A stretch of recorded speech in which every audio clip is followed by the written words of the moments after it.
ಆತ್ಮೀಯರೇ ನಮಸ್ಕಾರ, ಹೇಗಿದ್ದೀರಿ? ವಾರ್ತೆ ವಿಶೇಷ ಸಂದರ್ಶನಕ್ಕೆ ಸ್ವಾಗತ. ನಾನು ವೀರೇಂದ್ರ ಉಪ್ಪುಂದ. ಇವತ್ತು ನನ್ನ ಜೊತೆ ಬಹಳ ವಿಶೇಷವಾದ ಅತಿಥಿ ಇದ್ದಾರೆ. ಅವ್ರ ಬಗ್ಗೆ ಕೆಲವು ಇಂಟ್ರಡಕ್ಷನ್ ಸಾಲುಗಳನ್ನ ಹೇಳಿದ್ರೆ ನಿಮಗೆ ಅರ್ಥ ಆಗ್ಬಿಡುತ್ತೆ. ಒಂದು ರೀತಿ ಕ್ಲೀಶೆ ಅನ್ನೋ ರೀತಿಯಲ್ಲಾಗಿದೆ. ಸರಳ, ಸಜ್ಜನ, ಸಂಭಾವಿತ, ಪ್ರಾಮಾಣಿಕ, ಹೀಗೆ ಆರಂಭ ಆಗುತ್ತೆ. ನೀವು ಅವರ ಎಷ್ಟೇ ಎಪಿಸೋಡ್ಗಳನ್ನ ತೆಗೆದು ನೋಡಿ, ಇವರ ಇಂಟ್ರಡಕ್ಷನ್ ಆರಂಭ ಆಗೋದೇ ಹೀಗೆ. ಆದರೆ ನಾನೀಗ ಸ್ವಲ್ಪ ವಿಭಿನ್ನವಾಗಿ ಹೇಳ್ತೀನಿ. ಕಿರಾಣಿ ಅಂಗಡಿಯಿಂದ, ಕಾಲಂನಿಂದ, ಕ್ಯಾಮ್ರಾದಿಂದ ಕ್ಯಾಬಿನೆಟ್ವರೆಗೆ ಬೆಳೆದಂಥ ಒಬ್ಬ ಕಾರ್ಯಕರ್ತ. ಅವರು ಬೇರೆ ಯಾರೂ ಅಲ್ಲ, ಕೋಟಾ ಶ್ರೀನಿವಾಸ ಪೂಜಾರಿ ಅವರು. ಈ ಬಾರಿ ಉಡುಪಿ ಚಿಕ್ಕಮಗಳೂರು ಲೋಕಸಭಾ ಕ್ಷೇತ್ರದಿಂದ ಸಂಸತ್ತಿಗೆ ಹೋಗಲಿಕ್ಕೆ ಸ್ಪರ್ಧೆಯನ್ನು ಮಾಡಿದವರು. ಬಹುಶಃ ಚುನಾವಣೆಯ ಫಲಿತಾಂಶದ ನಿರೀಕ್ಷೆಯಲ್ಲಿದ್ದಾರೆ, ಗೆಲುವಿನ ನಿರೀಕ್ಷೆಯಲ್ಲೇ ಇದ್ದಾರೆ. ನಾನು ಮೊದಲು ವೆಲ್ಕಮ್ ಮಾಡ್ತೇನೆ. ಕೋಟಾ ಶ್ರೀನಿವಾಸ ಪೂಜಾರಿ ಅವರೇ, ಕಾರ್ಯಕ್ರಮಕ್ಕೆ ಸ್ವಾಗತ. ನಿಮಗೆ ಒಂದು ಶುಭ ಹಾರೈಕೆ, ಯಾಕಂದರೆ ಗೆಲುವಿನ ನಿರೀಕ್ಷೆಯಲ್ಲಿದ್ದೀರಿ.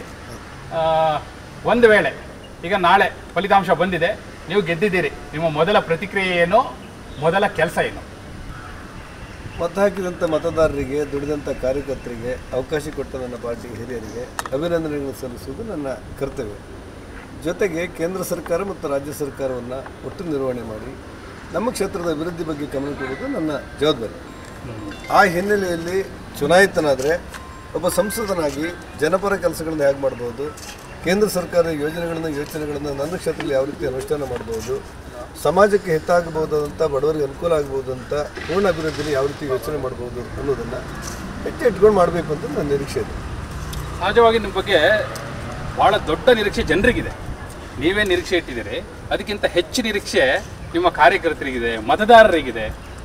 ಒಂದು ವೇಳೆ ನೀವು ಗೆದ್ದದ್ದೇ ಆದರೆ ನಿಮ್ಮ ಕ್ಷೇತ್ರಕ್ಕೆ, ನಾನು ಸೀಮಿತವಾಗಿ ನಿಮ್ಮ ಕ್ಷೇತ್ರಕ್ಕೆ ಕೇಳ್ತೇನೆ, ಯಾಕಂದರೆ ಮುಂದಿನ ವಿಚಾರ ನಂತರ ಸಚಿವರಾಗೋದು, ಅದು ವ್ಯಾಪ್ತಿ, ಅದು ಮುಂದೆ ಬರೋಣ. ಆದರೆ ಸಂಸದರಾಗಿ ಮೊದಲ ಬಾರಿ ಸಂಸದರಾಗ್ತಾ ಇದ್ದೀರಿ. ನೀವು MLC ಆಗಿರ್ಬೋದು, ಸಚಿವರಾಗಿ ಕೆಲಸ ಮಾಡಿರ್ಬೋದು, ಆದರೆ ಸಂಸತ್ತು ಅನ್ನೋದಿದೆಯಲ್ಲ, ಅದು ಬೇರೆದೇ ತೂಕ ಇರುವಂಥದ್ದು. ನಿಮ್ಮ ಆದ್ಯತೆ ಯಾವ ಕೆಲಸಕ್ಕೆ? ಈಗ ಸಾಮಾನ್ಯವಾಗಿ ಜನಪ್ರತಿನಿಧಿಗಳಲ್ಲಿ ಪಂಚಾಯತಿಂದ ಪಾರ್ಲಿಮೆಂಟಿನವರೆಗೆ ಅವನ ಇತಿಮಿತಿಯೊಳಗೆ ಅವನವನ ಕ್ಷೇತ್ರಕ್ಕೆ ಅನುಗುಣವಾಗಿ ಕೆಲಸಗಳನ್ನು ಮಾಡಲಿಕ್ಕೆ ಅವಕಾಶಗಳಿದೆ. MLA ಆದರೂ ಏನು ಮಾಡ್ಬೋದು, ಪಂಚಾಯತ್ ಮೆಂಬರ್ ಆದರೂ ಏನು ಮಾಡ್ಬೋದು, ಪಾರ್ಲಿಮೆಂಟ್ ಸದಸ್ಯ ಆದರೂ ಏನು ಮಾಡ್ಬೋದು ಅಂತ ಒಂದು ಯೋಚನೆ ಇರುತ್ತೆ.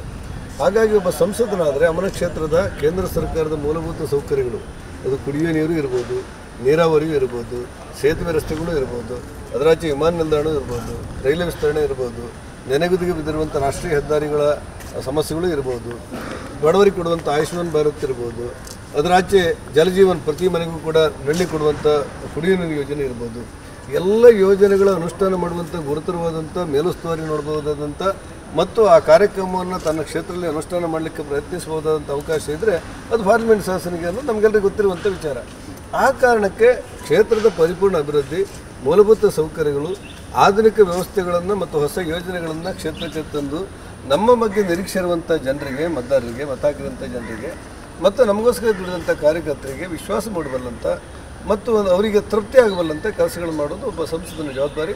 ನಾನು ಅದನ್ನು ಯಶಸ್ವಿಯಾಗಿ ಮಾಡ್ತೇನೆ ಆಯ್ಕೆ ಆದರೆ ಅನ್ನುವಂಥ ವಿಶ್ವಾಸ ಇದೆ ನನಗೆ. ಇದೊಂದು ರೀತಿ ನಿಮಗೆ ಬಯಸದೇ ಬಂದ ಭಾಗ್ಯ ಅಂತ ಹೇಳ್ತೀರಾ? ನಾನು ಬಯಸಿರಲಿಲ್ಲ. ನಾನು ಇಲ್ಲಿ MLC ಆಗಿ ಇನ್ನೂ 4 ವರ್ಷಗಳ ಅವಧಿ ಇತ್ತು ನನಗೆ. ಅಂದರೆ ವಿಪಕ್ಷದ ನಾಯಕನಾಗಿ ಶಾಡೋ CM ಅಂತ ನಾವೇನು ಕರಿತೇವೆ, ಕ್ಯಾಬಿನೆಟ್ ದರ್ಜೆಯ ಜವಾಬ್ದಾರಿ ಇತ್ತು ನನಗೆ, ಅವಕಾಶಗಳಿತ್ತು, ಅನುಕೂಲಗಳಿತ್ತು.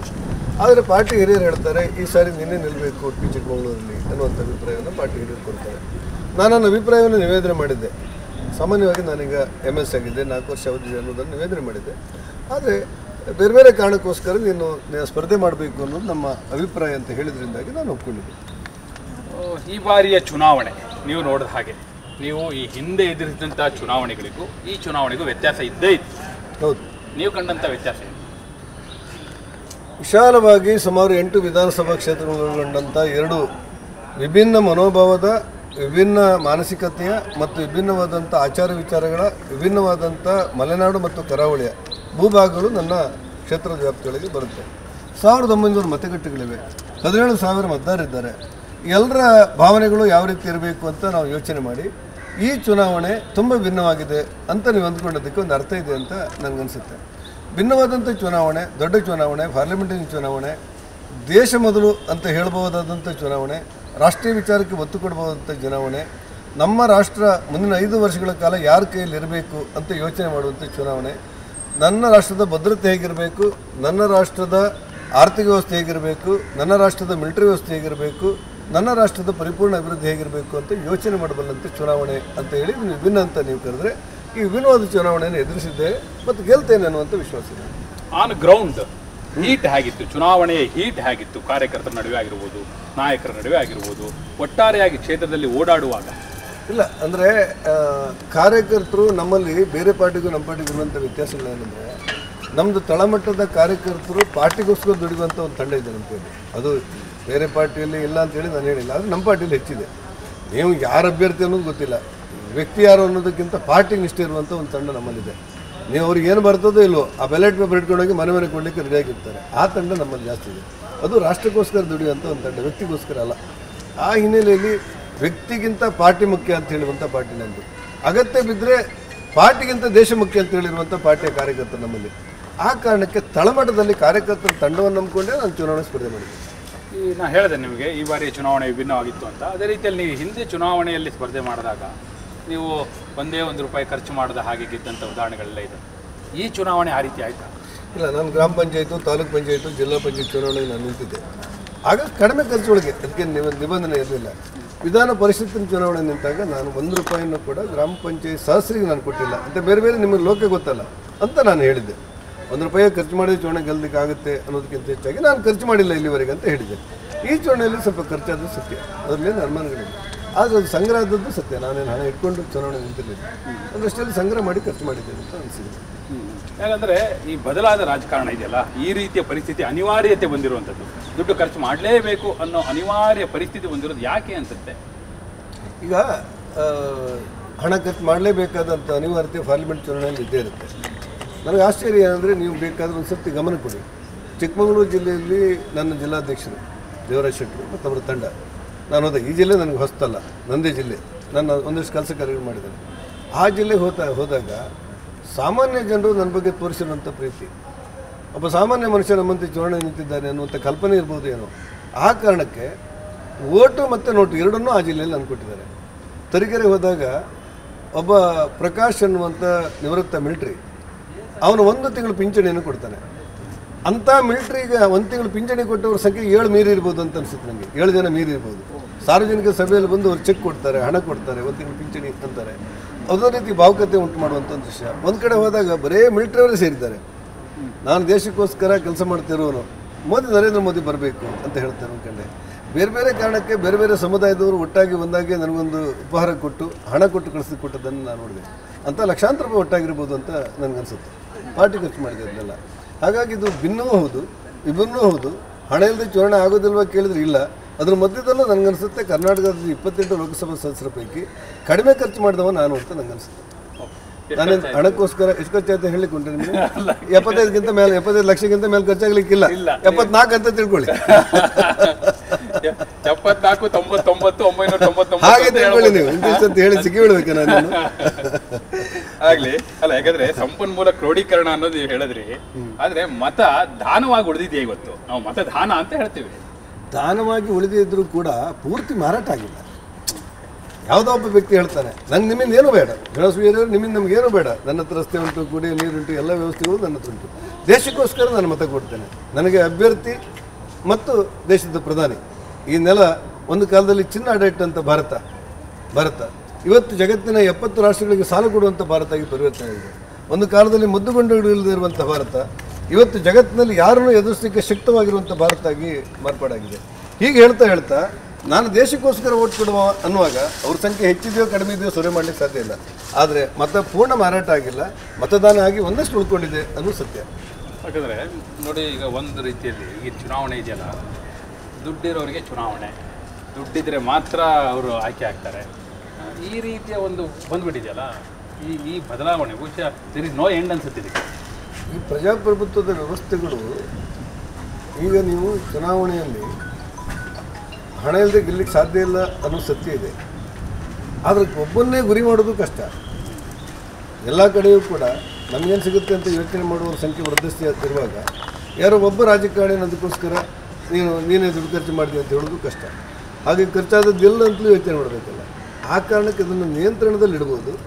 ಇನ್ನೂ ಕೂಡ ಮೌಲ್ಯಗಳು ಪೂರ್ಣ ಅಪಹರಣ ಆಗಿಲ್ಲ, ಒಂದಷ್ಟು ಇನ್ನೂ ಕೂಡ ಮೌಲ್ಯಗಳು ಉಳ್ಕೊಂಡಿದೆ ಈ ಜಗತ್ತಲ್ಲಿ ಅನ್ನೋದು ನಮಗಿರುವಂಥ ಖುಷಿ. ಯಾಕಂದರೆ ನಿಮಗೆ ವಿಶೇಷವಾಗಿ ನಾನು ಇದನ್ನು ನಿಮಗೆ ಒತ್ತಿಗೆ ಹೇಳ್ತೀನಿ. ಯಾಕಂದರೆ ನಿಮ್ಮ ಐಡೆಂಟಿಟಿಯೇ ಅದು. ಆರಂಭದಲ್ಲೇ ಈಗ ಇಂಟ್ರಡಕ್ಷನ್ ಕೊಡಬೇಕಾದ್ರೆ ಹೇಳಿದೆ, ಸರಳ, ಸಜ್ಜನ, ಪ್ರಾಮಾಣಿಕ, ಈ ರೀತಿ ಆರಂಭ ಆಗುತ್ತೆ.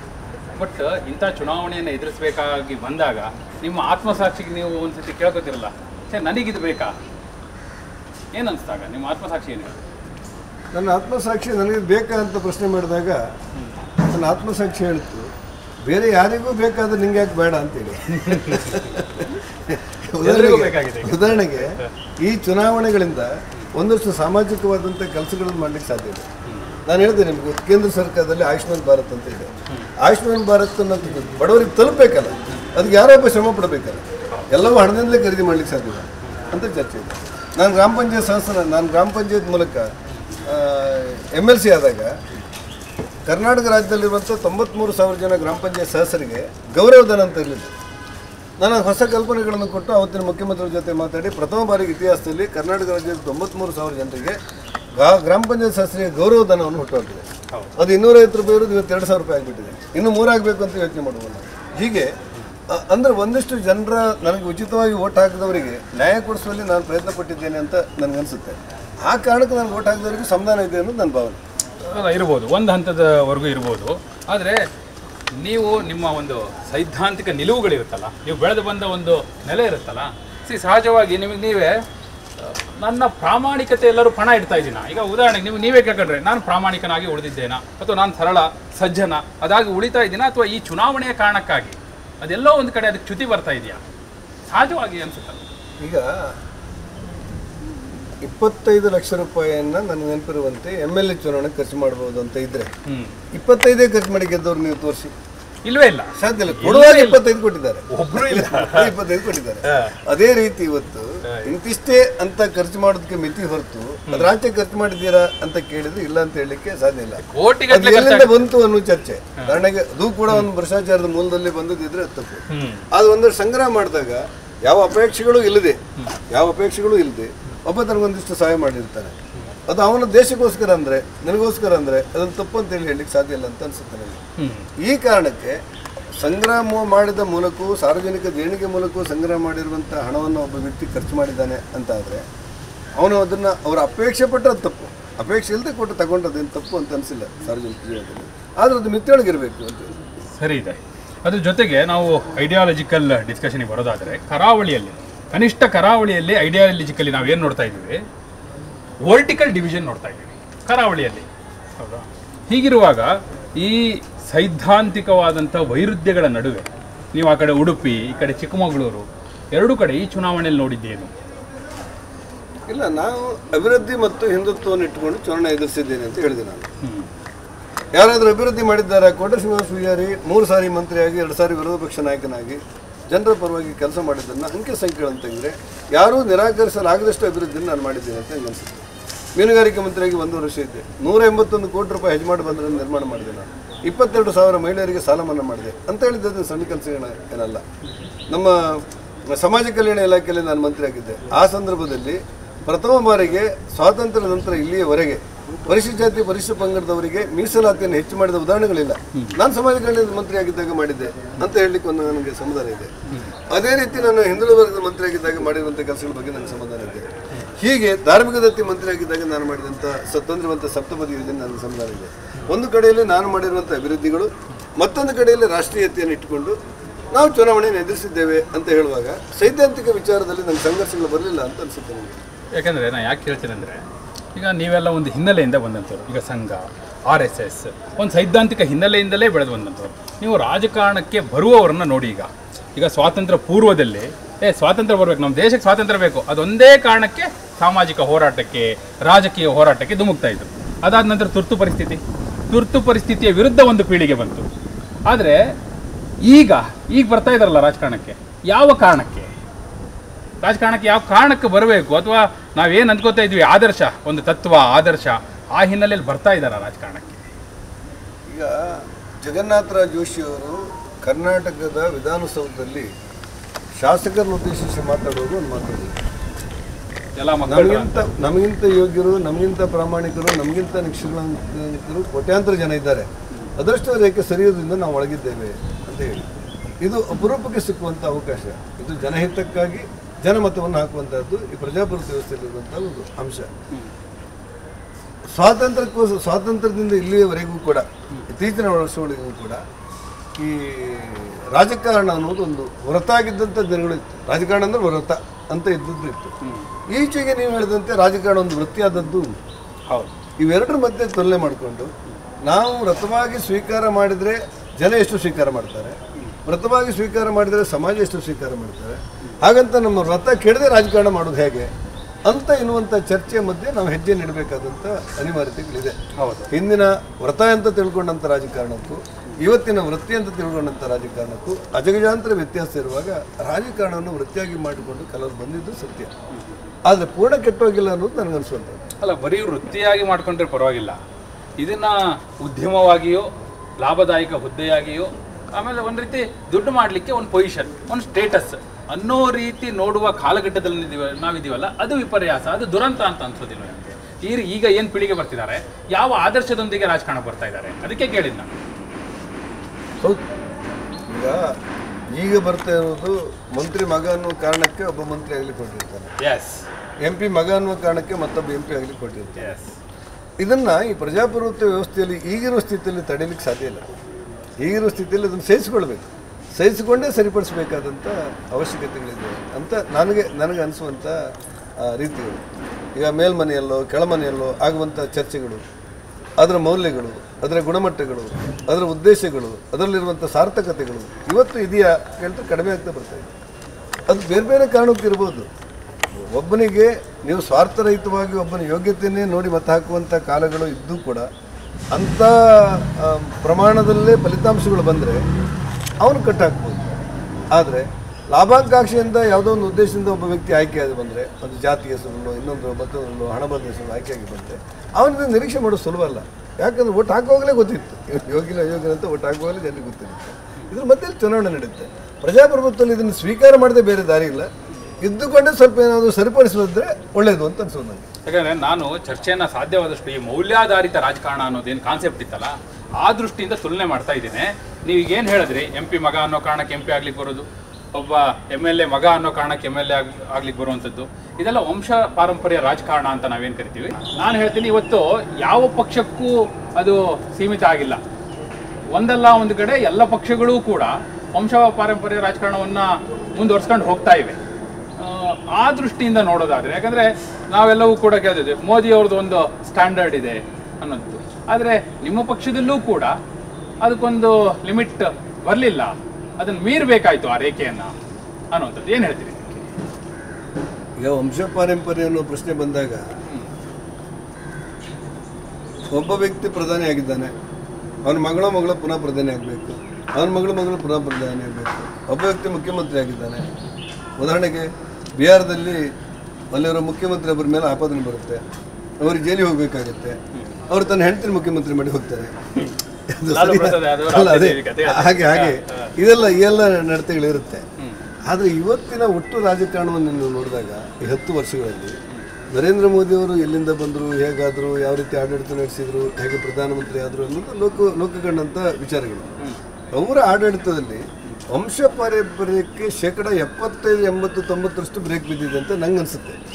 ಯಾಕಂದರೆ ಯೋಗಿ ಬಂದು ಉತ್ತರ ಪ್ರದೇಶ ಮುಖ್ಯಮಂತ್ರಿ ಹೇಗಾದರು, ಅದೇ ರೀತಿ ಬೇರೆ ಬೇರೆ ರಾಜ್ಯದಲ್ಲಿರುವಂಥ ಮುಖ್ಯಮಂತ್ರಿಗಳ ವ್ಯವಸ್ಥೆಗಳೇನು, ರಾಷ್ಟ್ರಪತಿ ಆಗಲಿಕ್ಕೆ ಏನು ಅರ್ಹತೆಗಳಿತ್ತು, ಯಾರು ಊಹೆ ಮಾಡದೇ ಇರುವಂಥ ಒಬ್ಬ ಸಾಮಾನ್ಯ ಪ್ರಜೆಯನ್ನು ರಾಷ್ಟ್ರಪತಿ ಹುದ್ದೆಗೆ ಏರಿಸಿದಂಥ ಸ್ಥಿತಿ ಹೇಗಿತ್ತು, ಅದಕ್ಕಿಂತ ಮೊದಲು ರಾಷ್ಟ್ರಪತಿ ಆದವರು ಹೇಗಿತ್ತು, ಇದನ್ನೆಲ್ಲ ಯೋಚನೆ ಮಾಡಿದರೆ ಎಲ್ಲ ಒಂದು ಕಡೆಯಲ್ಲಿ ಭಾರತೀಯ ಜನತಾ ಪಕ್ಷದ ಆಡಳಿತದಲ್ಲಿ ನರೇಂದ್ರ ಮೋದಿಯವರ ನೇತೃತ್ವದಲ್ಲಿ ವಂಶ ಪಾರಂಪರ್ಯಕ್ಕೆ ಸಾಕಷ್ಟು ತಡೆ ಬಿದ್ದಿದೆ ಅಂತ ನಂಗೆ ಅನಿಸ್ಬಿಡುತ್ತೆ. ಇನ್ನೂ ಪೂರ್ತಿ ಎಲ್ಲ ಉಳಿದಿದೆ ಕೇಳಿದ್ರೆ ಇರ್ಬೋದು, ಇಲ್ಲ ಅಂತೇಳಿ ಏನಿಲ್ಲ. ಆದರೆ ಬಹಳಷ್ಟು ಭಾಗ 80-90% ಭಾಗ ವಂಶ ಪಾರಂಪರ್ಯಕ್ಕೆ ನಮ್ಮಲ್ಲಿ ತಡೆ ಬಿದ್ದಿದೆ. ಆದರೆ ಇತರ ರಾಜಕೀಯ ಪಕ್ಷಗಳಿಗೆ ಇದು ಅನ್ವಯಿಸಲಿಕ್ಕೂ ಸಾಧ್ಯ ಇಲ್ಲ, ಊಹೆ ಮಾಡಲಿಕ್ಕೂ ಸಾಧ್ಯ ಇಲ್ಲ ಅಂತ ನಾನು ಅಂದ್ಕೊಂಡಿದ್ದೇನೆ. ಅದೇ ಏನಾಗ್ತಿದೆ ಅಂದರೆ, ಮೊದಲೆಲ್ಲ ರಾಜಕಾರಣದಲ್ಲಿ ಗಾಡ್ ಫಾದರ್ ಅಂತ ಇರ್ತಿದ್ರು ಒಬ್ಬೊಬ್ಬ ರಾಜಕಾರಣಿಗಳಿಗೆ, ಒಬ್ಬರು ಗಾಡ್ ಫಾದರ್ ಅಂತ. ಈಗ ಫಾದರೇ ಗಾಡ್ ಫಾದರ್, ಇದ್ಯಾ ವ್ಯವಸ್ಥೆ ಅಂತ ನಾನು ಕೇಳೋದು. ಇದು ಪ್ರಜಾಪ್ರಭುತ್ವದಲ್ಲಿ ನಾವು ಪ್ರಜಾಪ್ರಭುತ್ವ ವ್ಯವಸ್ಥೆಯನ್ನು ಒಪ್ಪಿಕೊಂಡಾಗ ವಂಶ ಪಾರಂಪರ್ಯ ಕಡಿವಾಣ ಹಾಕಬೇಕು ಅಂತೇಳಿ ನಮ್ಮ ಸಂವಿಧಾನದಲ್ಲಿ ಎಲ್ಲೂ ಇಲ್ಲ. ಆದರೆ ಆಗ್ಬಿಟ್ಟಿದೆ. ಆದರೆ ಸಂಕೋಚ ಇರಬೇಕು ರಾಜಕಾರಣಿಗಳಿಗೆ, ತಮ್ಮ ವಂಶವನ್ನೇ ಪೂರ್ಣತೆ ಮುಂದೆ ತರಲಿಕ್ಕೆ ಒಂದಷ್ಟು ಸಂಕೋಚಗಳು ಬೇಕು. ಪ್ರಜಾಪ್ರಭುತ್ವದಲ್ಲಿ ಅದನ್ನು ಸ್ವಯಂ ಪ್ರೇರಿತರಾಗಿ ಮಾಡಬೇಕಾದಂಥ ನಿರ್ಧಾರ. ಆದರೆ ಆ ಲಕ್ಷ್ಮಣ ರೇಖೆಯಲ್ಲಿ ಕೆಲವು ರಾಜಕೀಯ ಪಕ್ಷಗಳು ಇವತ್ತು ಮೀರಿಬಿಟ್ಟಿವೆ. ಆ ಕಾರಣಕ್ಕೆ ನನಗನ್ಸುತ್ತೆ ನರೇಂದ್ರ ಮೋದಿಯ ನಂತರ ನರೇಂದ್ರ ಮೋದಿಯವರ ನೇತೃತ್ವದಲ್ಲಿ ಮಾತ್ರ ವಂಶ ಪಾರಂಪರ್ಯಕ್ಕೆ ಸಾಕಷ್ಟು ತಡೆ ಬಂದಿದೆ ಅಂತ ನನಗನ್ಸುತ್ತೆ. ಉಳಿದೆಲ್ಲವರನ್ನು ಊಹೆ ಮಾಡಲಿಕ್ಕೂ ಸಾಧ್ಯ ಇಲ್ಲ ಅಂತ ನಾನು ಕಂಡುಕೊಂಡಿರುವಂಥ ಚಿತ್ರಣ. ಓಕೆ, ನಿಮ್ಮ ಗಾಡ್ ಫಾದರ್ ಯಾರು? ನನ್ನ ಗಾಡ್ ಫಾದರ್ ಪಾರ್ಟಿ. ನಾನು ಗ್ರಾಮ ಪಂಚಾಯತ್ ಸದಸ್ಯನಾಗುವಾಗ ಡಾಕ್ಟರ್ ಆಚಾರ್ಯ ಅಂತ ಹಿರಿಯರು ಅವರು ನನ್ನ ಗಾಡ್ ಫಾದರ್ ಅವ್ರು ಹೇಳ್ತಾ ಇದ್ರು ನನ್ನ ಹತ್ರ, ಇವತ್ತು ನಿಮಗೆಲ್ಲ ನಮ್ಮ ಸಂಪರ್ಕ ಆದದ್ದೇ ನಿಮಗೆಲ್ಲ ಖುಷಿ ಅಂತ ನೀವು ಹೇಳ್ತಿದ್ವಿ, ಆದರೆ ನನಗೆ ದೀನ್ ದಯಾಳ್ಜಿಯವರ ಸಂಪರ್ಕ ಆಗಿತ್ತು ಅಂತೇಳಿ. ಅಂದರೆ ಯಾರು ಕೂಡ ಕೌಟುಂಬಿಕ ವ್ಯವಸ್ಥೆ ಅಲ್ಲ, ನಮ್ಮ ಪಾರ್ಟಿಯಲ್ಲಿರುವಂಥ ಹಿರಿಯರು ನಮಗೆ ಮಾರ್ಗದರ್ಶನ ಕೊಡ್ತಾ ಇದ್ರು ಅಂತೇಳಿ ಡಾಕ್ಟರ್ ಆಚಾರ್ಯ ಹೇಳ್ತಾ ಇರೋದನ್ನು ನಾನು ಕಂಡಿದ್ದೆ. ಆ ಕಾರಣಕ್ಕೆ ನಾನು ಗಾಡ್ ಫಾದರ್ ಅಂತೇಳಿ ಇರಲಿಲ್ಲ, ಪಾರ್ಟಿ ನನ್ನ ಗಾಡ್ ಫಾದರ್ ಆಗಿತ್ತು. ನಾನು ಅನೇಕ ಹಿರಿಯರು ನಾನು ಬೆಳೆಸಿದ್ರು, ಗ್ರಾಮ ಪಂಚಾಯತಿಯಿಂದ ತಾಲೂಕು ಪಂಚಾಯತ್ ನಿಲ್ಲಕ್ಕೆ, ಜಿಲ್ಲಾ ಪಂಚಾಯತ್ ನಿಲ್ಲಕ್ಕೆ, ನಾನು MLC ಆಗಲಿಕ್ಕೆ, 3 ಸಾರಿ ನಾನು ಮಂತ್ರಿ ಆಗಲಿಕ್ಕೆ, 2 ಸಾರಿ ವಿರೋಧ ಪಕ್ಷ ನಾಯಕ ಆಗಲಿಕ್ಕೆ. ಇಡೀ ಪಾರ್ಟಿಯೇ ಅದಕ್ಕೆ ಜವಾಬ್ದಾರಿ ತಗೊಂಡಿತ್ತು. ಪರಿವಾರದ ಪ್ರಮುಖರು ನನ್ನ ಸಹಕಾರ ನನ್ನ ಬಗ್ಗೆ ಪ್ರೀತಿಯಿಂದ ಅವಕಾಶಗಳನ್ನು ಕೊಟ್ಟಿದ್ದರು. ನಾನು ಇಷ್ಟೆಯಿಂದ ಕೆಲಸ ಮಾಡಬೇಕು ಅಂತ ಯೋಚನೆ ಮಾಡಿದೆ. ಅಲ್ಲ, ಪರಿವಾರದ ಪ್ರಮುಖರ ಆಶೀರ್ವಾದವೇ ನಿಮ್ಮ ಈ ಉನ್ನತಿಗೆ, ಈ ಸ್ಥಾನಮಾನಕ್ಕೆ, ಈ ಹಂತಕ್ಕೆ ಬರಬೇಕಿದ್ರೆ ದೊಡ್ಡ ಪ್ರಮುಖವಾದ ಪಾತ್ರವನ್ನು ವಹಿಸಿದೆ. ಹೌದು, ಅದೇ ಹೇಳಿದೆ ನಾನು. ನನಗೆ ಪಾರ್ಟಿ ಮತ್ತು ಪರಿವಾರದ ಪ್ರಮುಖರು ನನ್ನ ಬಗ್ಗೆ ಒಂದಿಷ್ಟು ಪ್ರೀತಿಯನ್ನು ತೋರಿಸಿ ಒಂದು ಅವಕಾಶ ಆಗಲಿ ಅಂತೇಳಿ ಸಾಕಷ್ಟು ಅವಕಾಶಗಳನ್ನು ಮಾಡಿಕೊಟ್ಟಿದ್ದಾರೆ. ನನ್ನಂತೂ ಸಾಮಾನ್ಯ ಮನುಷ್ಯನೊಬ್ಬ ಊಹಿಸಲಿಕ್ಕೆ ಆಗದಿರುವಷ್ಟು ಅವಕಾಶಗಳು ನನಗೆ ಸಿಕ್ಕಿದೆ. ನಾನು ಒಂದು ಚುನಾವಣೆಯಲ್ಲಿ 2 ಸತಿ ನಾನು ಸೋತಿದ್ದೆ, 99ರಲ್ಲಿ 2004ರಲ್ಲಿ. ಆನಂತರ ನನಗೆ ಅವಕಾಶಗಳನ್ನು ಮಾಡಿಕೊಟ್ಟ ಹಿನ್ನೆಲೆಯಲ್ಲಿ ಈ ಅವಕಾಶಗಳಲ್ಲಿ ನಾನು ಇವತ್ತು ಕೆಲಸ ಮಾಡ್ತಾಯಿದ್ದೇನೆ. ನನಗನ್ಸುತ್ತೆ ಪರಿವಾರ, ಸಂಘ ಪರಿವಾರ ಮತ್ತು ಪಾರ್ಟಿ ಅನೇಕ ಪ್ರಮುಖರ ಮಾರ್ಗದರ್ಶನದಲ್ಲಿ ನಾನು ಬೆಳೆದೆ. ಒಬ್ಬ ವ್ಯಕ್ತಿ ನನ್ನ ಗಾಡ್ ಫಾದರ್ ಅನ್ನೋದಕ್ಕಿಂತ ಇಡೀ ವ್ಯವಸ್ಥೆ ನನ್ನನ್ನು ಗಾಡ್ ಫಾದರ್ ಆಗಿ ಪರಿವರ್ತನೆ ಮಾಡಿತು ಅಂತ ಅನಿಸುತ್ತೆ. ಯಾಕಂದರೆ ರಾಜಕಾರಣದಲ್ಲಿ ಮತ್ತೊಂದು ಮಾತಿದೆ, ಇವತ್ತಿನ ವ್ಯವಸ್ಥೆಯಲ್ಲಂತೂ ಗಾಡ್ ಫಾದರ್ ಇಲ್ಲದೆ ಇದ್ದರೆ ಆ ನಾಯಕ ಬೆಳಲಿಕ್ಕೆ ಸಾಧ್ಯ ಇಲ್ಲ, ಒಬ್ಬ ಸಾಮಾನ್ಯ ಕರ್ತವ್ಯ. ಯಾಕಂದರೆ ನಿಮ್ಮ ರೀತಿ ಎಷ್ಟೋ ಕಾರ್ಯಕರ್ತರು, ಲಕ್ಷ ಕಾರ್ಯಕರ್ತರು ಕೂಡ ಪಕ್ಷಕ್ಕೋಸ್ಕರ ದುಡಿದಿದ್ದಾರೆ, ಹೌದಾ? ಆದರೆ ಒಬ್ಬರು ಯಡಿಯೂರಪ್ಪ, ಒಬ್ಬರು ಕೋಟಾ ಶ್ರೀನಿವಾಸ ಪೂಜಾರಿ, ಒಬ್ಬರು ಬಸವರಾಜ ಬೊಮ್ಮಾಯಿ, ಈ ರೀತಿ ಒಬ್ಬೊಬ್ಬರಿಗೆ ಇಂಥ ಅವಕಾಶಗಳು ಸಿಗ್ತಾ ಹೋಗೋದು ಬಿಟ್ಟರೆ ಎಲ್ರಿಗೂ ಸಿಗಲ್ಲ. ಯಾಕೆ ಹಾಗಾದರೆ ಗಾಡ್ ಫಾದರ್ ಇಲ್ಲದೆ ಹೋದರೆ ಇವತ್ತು ಒಂದು ಉನ್ನತ ಸ್ಥಾನಕ್ಕೆ ಬರಲಿಕ್ಕೆ ಸಾಧ್ಯವೇ ಇಲ್ಲ? ಇಲ್ಲ, ಈಗ ಗಾಡ್ ಫಾದರ್ ಅನ್ನುವಂಥ ಶಬ್ದದ ಅರ್ಥವ್ಯಾಪ್ತಿಯ ವಿಶಾಲತೆಯನ್ನು ನಾವು ಅರ್ಥೈಸಿ ಮಾಡಿಕೊಂಡ್ರೆ, ನನ್ನ ಮಟ್ಟಿಗೆ ನಾನು ಹೇಳಿದೆ, ನನ್ನ ಪಾರ್ಟಿ ಹಿರಿಯರು ನಿಶ್ಚಯ ಮಾಡಿ ಶ್ರೀನಿವಾಸ ಪೂಜಾರಿ ತಾಲೂಕು ಪಂಚಾಯತ್ ನಿಲ್ಲಬೇಕು ಅಂತಾರೆ, ನಿಶ್ಚಯ ಮಾಡಿ ಜಿಲ್ಲಾ ಪಂಚಾಯತ್ ನಿಲ್ಲಬೇಕು ಅಂತ ಹೇಳ್ತಾರೆ. ಪಾರ್ಟಿ ನಿಶ್ಚಯ ಮಾಡಿ, ಪಾರ್ಟಿ ಪ್ರಮುಖರು ನಿಶ್ಚಯ ಮಾಡಿ 2008ರಲ್ಲಿ ನಾನು ವಿಧಾನ ಪರಿಷತ್ತಿಗೆ ನಿಲ್ಲಬೇಕು ಅಂತಾರೆ, 2013ರಲ್ಲಿ ನಾನು ಮಂತ್ರಿ ಆಗಬೇಕು ಅಂತ ಸೂಚನೆ ಕೊಡ್ತಾರೆ. ಆಗ ಆಗಿರುವಂಥ ವಿದ್ಯಮಾನಗಳು ನಿಮ್ಗೆ ಗೊತ್ತು. 2018-19ರಲ್ಲಿ ಯಡಿಯೂರಪ್ಪನವರು ಮುಖ್ಯಮಂತ್ರಿ ಆದಾಗ ಮತ್ತೊಬ್ಬ ಮಂತ್ರಿ ಆಗಲಿಕ್ಕೆ ನನಗೆ ಅವಕಾಶ ಮುಂದುವರೆದು ಬಸವರಾಜ ಬೊಮ್ಮಾಯಿ ಅವರು ಮಂತ್ರಿ ಆದಾಗ ನನ್ನನ್ನು ಕಂಟಿನ್ಯೂ ಮಾಡ್ತಾರೆ. 2 ಸಾರಿ ವಿರೋಧ ಪಕ್ಷ ನಾಯಕನಾಗ್ತಾನೆ. ನನಗೆ ಅನಿಸುತ್ತೆ ನನ್ನ ಪಾರ್ಟಿಯ ಒಟ್ಟು ಇಡೀ ನಾಯಕತ್ವ ಮತ್ತು ಪರಿವಾರದ ಎಲ್ಲ ಮುಖಂಡರು ನನಗೆ ಇದೊಂದು ಮಾರ್ಗದರ್ಶನ ಮತ್ತು ನನಗೆ ಅವಕಾಶ ಕೊಟ್ಟಿದ್ದಾರೆ ಅಂತ ನನಗನ್ಸುತ್ತೆ. ಅದರಿಂದ ಒಬ್ಬನೇ ವ್ಯಕ್ತಿಯ ನಿಮ್ಮ ಗಾಡ್ ಫಾದರ್ ಕೇಳಿದರೆ ಉತ್ತರ ಸುಲಭ ಅಲ್ಲ. ಯಾಕಂದರೆ ಮತ್ತು ಅದೃಷ್ಟ ಕೂಡ ನಿಮ್ಮ ಕೈ ಹಿಡಿದಿರ್ಬೋದು ಅನ್ಕೋತೀನಿ. ನಾನು ಹೇಳಿದ್ನಲ್ಲ, ಲಕ್ಷ ಕಾರ್ಯಕರ್ತರು ಶ್ರಮ ಪಡ್ತಾನೆ ಇರ್ತಾರೆ. ನೀವು ಅವರಿಗೆಲ್ಲ ಒಂದು ದಾರಿ ತೋರಿಸ್ಬೇಕಲ್ಲ. ನಿಮ್ಮಂಗೆ ಆಗ್ಬೇಕಂದ್ರೆ ಏನು ಮಾಡಬೇಕು? ಅವರು ಬೆವರು ಹರಿಸ್ತಾನೆ ಇದ್ದಾರೆ. ಈಗ ಮೊನ್ನೆ ನಿಮ್ಮ ಚುನಾವಣೆಯಲ್ಲೂ ಬೆವರು ಹರಿಸಿದ್ದಾರೆ, ದಶಕಗಳಿಂದ ಬೆವರು ಹರಿಸ್ತಾ ಇದ್ದಾರೆ. ಅವರು ಕೋಟಾ ಶ್ರೀನಿವಾಸ ಪೂಜಾರಿ ಆಗೋದು ಹೇಗೆ? ಅಲ್ಲ, ಒಬ್ಬ ಕೋಟಾ ಶ್ರೀನಿವಾಸ ಪೂಜಾರಿ ಒಬ್ಬ ಸಾಮಾನ್ಯ ಕಾರ್ಯಕರ್ತನಾದಂಥ ಒಬ್ಬ ಗ್ರಾಮ ಪಂಚಾಯತ್ ಸದಸ್ಯನಾಗಿರುವಂಥ ಕೋಟಾ ಶ್ರೀನಿವಾಸ ಪೂಜಾರಿ, ಒಂದು ವಿಧಾನಸಭಾ ಕ್ಷೇತ್ರಕ್ಕೆ ಕಾರ್ಯದರ್ಶಿಯಾಗಿ ಕೆಲಸ ಮಾಡಿರುವಂಥ ಕೋಟಾ ಶ್ರೀನಿವಾಸ ಪೂಜಾರಿ ಇವತ್ತು ಸಾಕಷ್ಟು ಅವಕಾಶಗಳನ್ನು ಪಾರ್ಟಿ ಕೊಟ್ಟಿತ್ತು. ಪಡೆದಿದ್ದಾನೆ ಅನ್ನೋದಕ್ಕಿಂತ ಪಾರ್ಟಿ ಅವಕಾಶಗಳನ್ನು ಕೊಡ್ತಾ ಉಂಟು. ಇದು ಮತ್ತೊಬ್ಬ ಸಾಮಾನ್ಯ ಕಾರ್ಯಕರ್ತರಿಗೆ ಕೊಡಬಾರ್ದು ಅಂತ ಏನಿಲ್ಲ, ಅದು ಮುಂದುವರಿತಾ ಹೋಗುತ್ತೆ ಅಂತ ನನಗನ್ಸುತ್ತೆ. ಒಂದರಷ್ಟಿಯಲ್ಲಿ ಪರಂಪರೆಯಿಂದ ನಾವೇ ಅಧಿಕಾರದಲ್ಲಿರಬೇಕು ಅಂತ ಊಹೆ ಮಾಡುವುದರ ರಾಜಕಾರಣದ ಮಧ್ಯೆ ಗಾಡ್ ಫಾದರ್ ಇಲ್ಲದೆ ಇರುವಂಥ ಒಬ್ಬ ಹುಡುಗನನ್ನು ತಗೊಂಡು ಬಂದು ಪಾರ್ಲಿಮೆಂಟ್ವರೆಗೂ ಸ್ಪರ್ಧೆ ಮಾಡಲಿಕ್ಕೆ ಅವಕಾಶ ಕೊಟ್ಟಿರುವಂಥ ಪಾರ್ಟಿಯನ್ನು ನಂಬಿ ನಾವೆಲ್ಲ ಕಾರ್ಯಕರ್ತರು ಹೆಜ್ಜೆ ಇಡಬೇಕಾದಂಥ ಅನಿವಾರ್ಯತೆ ಇದೆ. ವ್ಯಕ್ತಿಗಿಂತ ಪಾರ್ಟಿ ಮುಖ್ಯ ಅಂತ ಹೇಳಿದ್ದು ಅದೇ ಕಾರಣಕ್ಕೆ. ಪಾರ್ಟಿ ಕೊಟ್ಟಿರುವಂಥ ಅವಕಾಶವನ್ನು ಎಲ್ಲ ಕಾರ್ಯಕರ್ತರಿಗೂ ಕೊಡಬಾರ್ದು ಅಂತೇನಿಲ್ಲ, ತಡ ಆಗ್ಬೋದು, ಅವಕಾಶ ಇದೆ. ಈಗ ಈ ಬಾರಿಯ ಚುನಾವಣೆಯಲ್ಲಿ ನಿಮಗೇನು ಪಾರ್ಲಿಮೆಂಟಿಗೆ ಹೋಗಲಿಕ್ಕೆ ಒಂದು ಅವಕಾಶವನ್ನು ಮಾಡಿಕೊಟ್ರು ಅಂತ ನೀವು ಹೇಳ್ತಾ ಇದ್ದೀರಿ. ಈ ಬಾರಿಯ ಚುನಾವಣೆಯಲ್ಲಿ ಕೋಟಾ ಶ್ರೀನಿವಾಸ ಪೂಜಾರಿಗಿಂತ ಹೆಚ್ಚಾಗಿ ಅಲ್ಲಿ ಸ್ವತಃ ಕೋಟಾ ಶ್ರೀನಿವಾಸ ಪೂಜಾರಿ ಅವರೇ ಹೇಳ್ಕೊಂಡು ಓಡಾಡಿದ್ದು ಮೋದಿ ಹೆಸರಿನಲ್ಲೇ ನೀವು ಚುನಾವಣೆಯನ್ನು ಎದುರಿಸ್ತೀರಿ, ಮೋದಿಯವರ ಹೆಸರಿನಲ್ಲೇ ಗೆಲುವಿನ ನಿರೀಕ್ಷೆಯಲ್ಲಿದ್ದೀರಿ. ಇದು ನೇರವಾಗಿ ಕಾಂಗ್ರೆಸ್ ನಾಯಕರು ಕೂಡ ಡೈರೆಕ್ಟಾಗಿ ನಿಮ್ಮ ಮೇಲೆ ಆಪಾದನೆ ಮಾಡ್ತಿರೋದೇ. ಅದು ನಿಮ್ಮ ಹೆಸರು ಹೇಳ್ಕೊಂಡು ನೀವು ಎಲೆಕ್ಷನ್ ಮಾಡ್ತಾ ಇಲ್ಲ, ಇಲ್ಲಿ ಮಾಡಲಿಲ್ಲ. ಅವ್ರು ಹೇಳ್ತಾ ಇರೋದು ಯಾಕೋ ನನಗೆ ಗೊತ್ತಿಲ್ಲ. ಅದು 2 ಕಾರಣ ಇರ್ಬೋದು. ನೀವು ಶ್ರೀನಿವಾಸ ಪೂಜಾರಿ ಅವರು ನೀವು ನಿಮ್ಮ ಹೆಸರಲ್ಲಿ ಮಾಡ್ತಾ ಇಲ್ಲ, ಮೋದಿ ಹೆಸರನ್ನು ಹೇಳ್ತಾ ಇದ್ದೀರಿ ಅಂತ ಹೇಳಿದರೆ ಅವ್ರು ಯಾಕೆ ಮರೆ ಮಾಡ್ತಾರೆ ಗೊತ್ತಿಲ್ಲ. ಈಗ ಮೋದಿ ನಮ್ಮ ನಾಯಕರು, ನಾವು ಮೋದಿ ಹೆಸರು ಹೇಳ್ತೇವೆ ಅಂದ ಕೂಡಲೇ ನೀವು ರಾಹುಲ್ ಗಾಂಧಿ ಹೆಸರು ಹೇಳಬೇಡಿ ಅಂತ ನಾವು ಹೇಳಿದೇವಾ? ಯಾಕೋ ಗೊತ್ತಿಲ್ಲ, ಅವರು ಅವ್ರ ಬಗ್ಗೆ ಹೇಳ್ತಾ ಇಲ್ಲ, ನಮ್ಗೆ ಅದ್ರ ಬಗ್ಗೆ ವಾದ ಇಲ್ಲ. ಮೋದಿ ಅಂತ ಒಬ್ಬ ನಾಯಕ, ಒಬ್ಬ ರಾಷ್ಟ್ರಭಕ್ತ ನಮ್ಮ ನಾಯಕತ್ವ. ಒಂದು ಕಾಲದಲ್ಲಿ 1977ರಲ್ಲಿ ಚುನಾವಣೆ ನಡೆಯಿತು. ಆಗ 28 ಲೋಕಸಭಾ ಕ್ಷೇತ್ರದಲ್ಲಿ 27 ಕಾಂಗ್ರೆಸ್ ಗೆದ್ದಿತ್ತು. ಯಾರ ಹೆಸರಲ್ಲಿ? ಇಂದಿರಾ ಗಾಂಧಿ ಅವರ ಹೆಸರಲ್ಲಿ, ದೇವರಾಜ ಹೆಸರಲ್ಲಿ. ಆವಾಗ ಕಾಂಗ್ರೆಸ್ ಅವರು ಅವರ ನಾಯಕನ ಹೆಸರನ್ನು ಹೇಳ್ತಾ ಇದ್ರು. ಕಾಂಗ್ರೆಸ್ ಗೆದ್ದಿತ್ತು, ಅದು ಕಾರಣ ಇಂದಿರಾ ಗಾಂಧಿ, ದೇವರಾಜ ಇರ್ಬೋದು, ನಮ್ಗೆ ಗೊತ್ತಿಲ್ಲ. ಪಾರ್ಟಿ ಅಂತ ನಾವು ಹೇಳಿದ್ರೆ ನಾವು ಅಲ್ಲ ಅಂತ ಹೇಳ್ತಾ ಇಲ್ಲ, ವ್ಯಕ್ತಿ ಅಂತ ಹೇಳಿದ್ರು ನಾವು ಅಲ್ಲ ಅಂತ ಹೇಳ್ತಾ ಇಲ್ಲ, ನಮ್ಮ ಮುಖಂಡರ ಹೆಸರು ಹೇಳಿದ್ದೇವೆ ಅಂತ ಹೇಳಿದ್ರು ಕೂಡ ನಾವು ಅಂತ ಹೇಳ್ತಾ ಇಲ್ಲ. ಒಂದು ಕಾಲದಲ್ಲಿ ನೀವು ಇಂದಿರಾ ಗಾಂಧಿ ಅವ್ರ ಹೆಸರು ಹೇಳಿ, ದೇವರಾಜ ಹೆಸರು ನೀವು ಗೆದ್ದಿದ್ರಪ್ಪ, ನಂಗೆ ನೆನಪಿದ್ದು ಪ್ರಕಾರ. ಇಲ್ಲ ಅಂತ ಹೇಳಬೇಕಿದ್ದು ನೀವು ಹೇಳಿ. ಇವತ್ತು ನೀವು ನಿಮ್ಮ ನಾಯಕರ ಮೇಲೆ ನಮ್ಮ ನಂಬಿಕೆ ಇಲ್ವೋ ಏನೋ ನಂಗೆ ಗೊತ್ತಿಲ್ಲ, ನೀವು ಹೇಳ್ತಾ ಇಲ್ಲ, ಅದು ನಿಮ್ಮ ಇಷ್ಟ, ನಾನು ವಾದ ಇಲ್ಲ ಅನ್ನೋದು. ಆದರೆ ನಮ್ಮ ನಾಯಕತ್ವದ ಮೇಲೆ ನಮ್ಮ ನಂಬಿಕೆ ಇದೆ. ನರೇಂದ್ರ ಮೋದಿ ಅಂದರೆ ಇಡೀ ವಿಶ್ವ ನಾಯಕ, ರಾಷ್ಟ್ರಕ್ಕೆ ನಾಯಕ, ರಾಷ್ಟ್ರಕ್ಕೆ ಪ್ರಧಾನಿಯಾಗಿ ಮಾಡಿರುವಂಥ ಸೇವೆಗಳು, ಕೆಲಸಗಳು, ಅಭಿವೃದ್ಧಿಗಳು ಇವೆಲ್ಲ ಒಂದು ಗುಣಾತ್ಮಕವಾಗಿ ನಮ್ಮ ನಾಯಕ ಯಾರು ಕೇಳಿದ್ರೆ ಮೋದಿ ಅಂತ ಹೇಳಿದ್ವಿ. ಅಭ್ಯರ್ಥಿ ಯಾವ್ದು ಕೇಳಿದ್ರೆ ಕೋಟಾ ಶ್ರೀನಿವಾಸ ಪೂಜಾರಿ, ಸಂಘಟನೆ ಯಾವುದು ಕೇಳಿದ್ರೆ ಭಾರತೀಯ ಜನತಾ ಪಕ್ಷ. ಓಟ್ ಕೊಡಿ ಅಂತೀವಿ. ನಾವು ಮಾಡಿರುವಂಥ ಅಭಿವೃದ್ಧಿಗೆ, ನಾವು ಮಾಡಿರುವಂಥ ಯೋಚನೆಗಳಿಗೆ, ರಾಷ್ಟ್ರೀಯ ಭದ್ರತೆಗಳಿಗೆ ಓಟ್ ಕೊಡಿ ಅಂತ ನಾವು ಹೇಳಿದ್ವಿ. ನನ್ನ ದೃಷ್ಟಿಯಲ್ಲಿ ನಾವು ಹೇಳೋದು ಸರಿ ಇದೆ. ಅವ್ರು ಯಾಕೆ ತಪ್ಪಿದ್ದಾರೋ ನಮ್ಗೆ ಗೊತ್ತಿಲ್ಲ.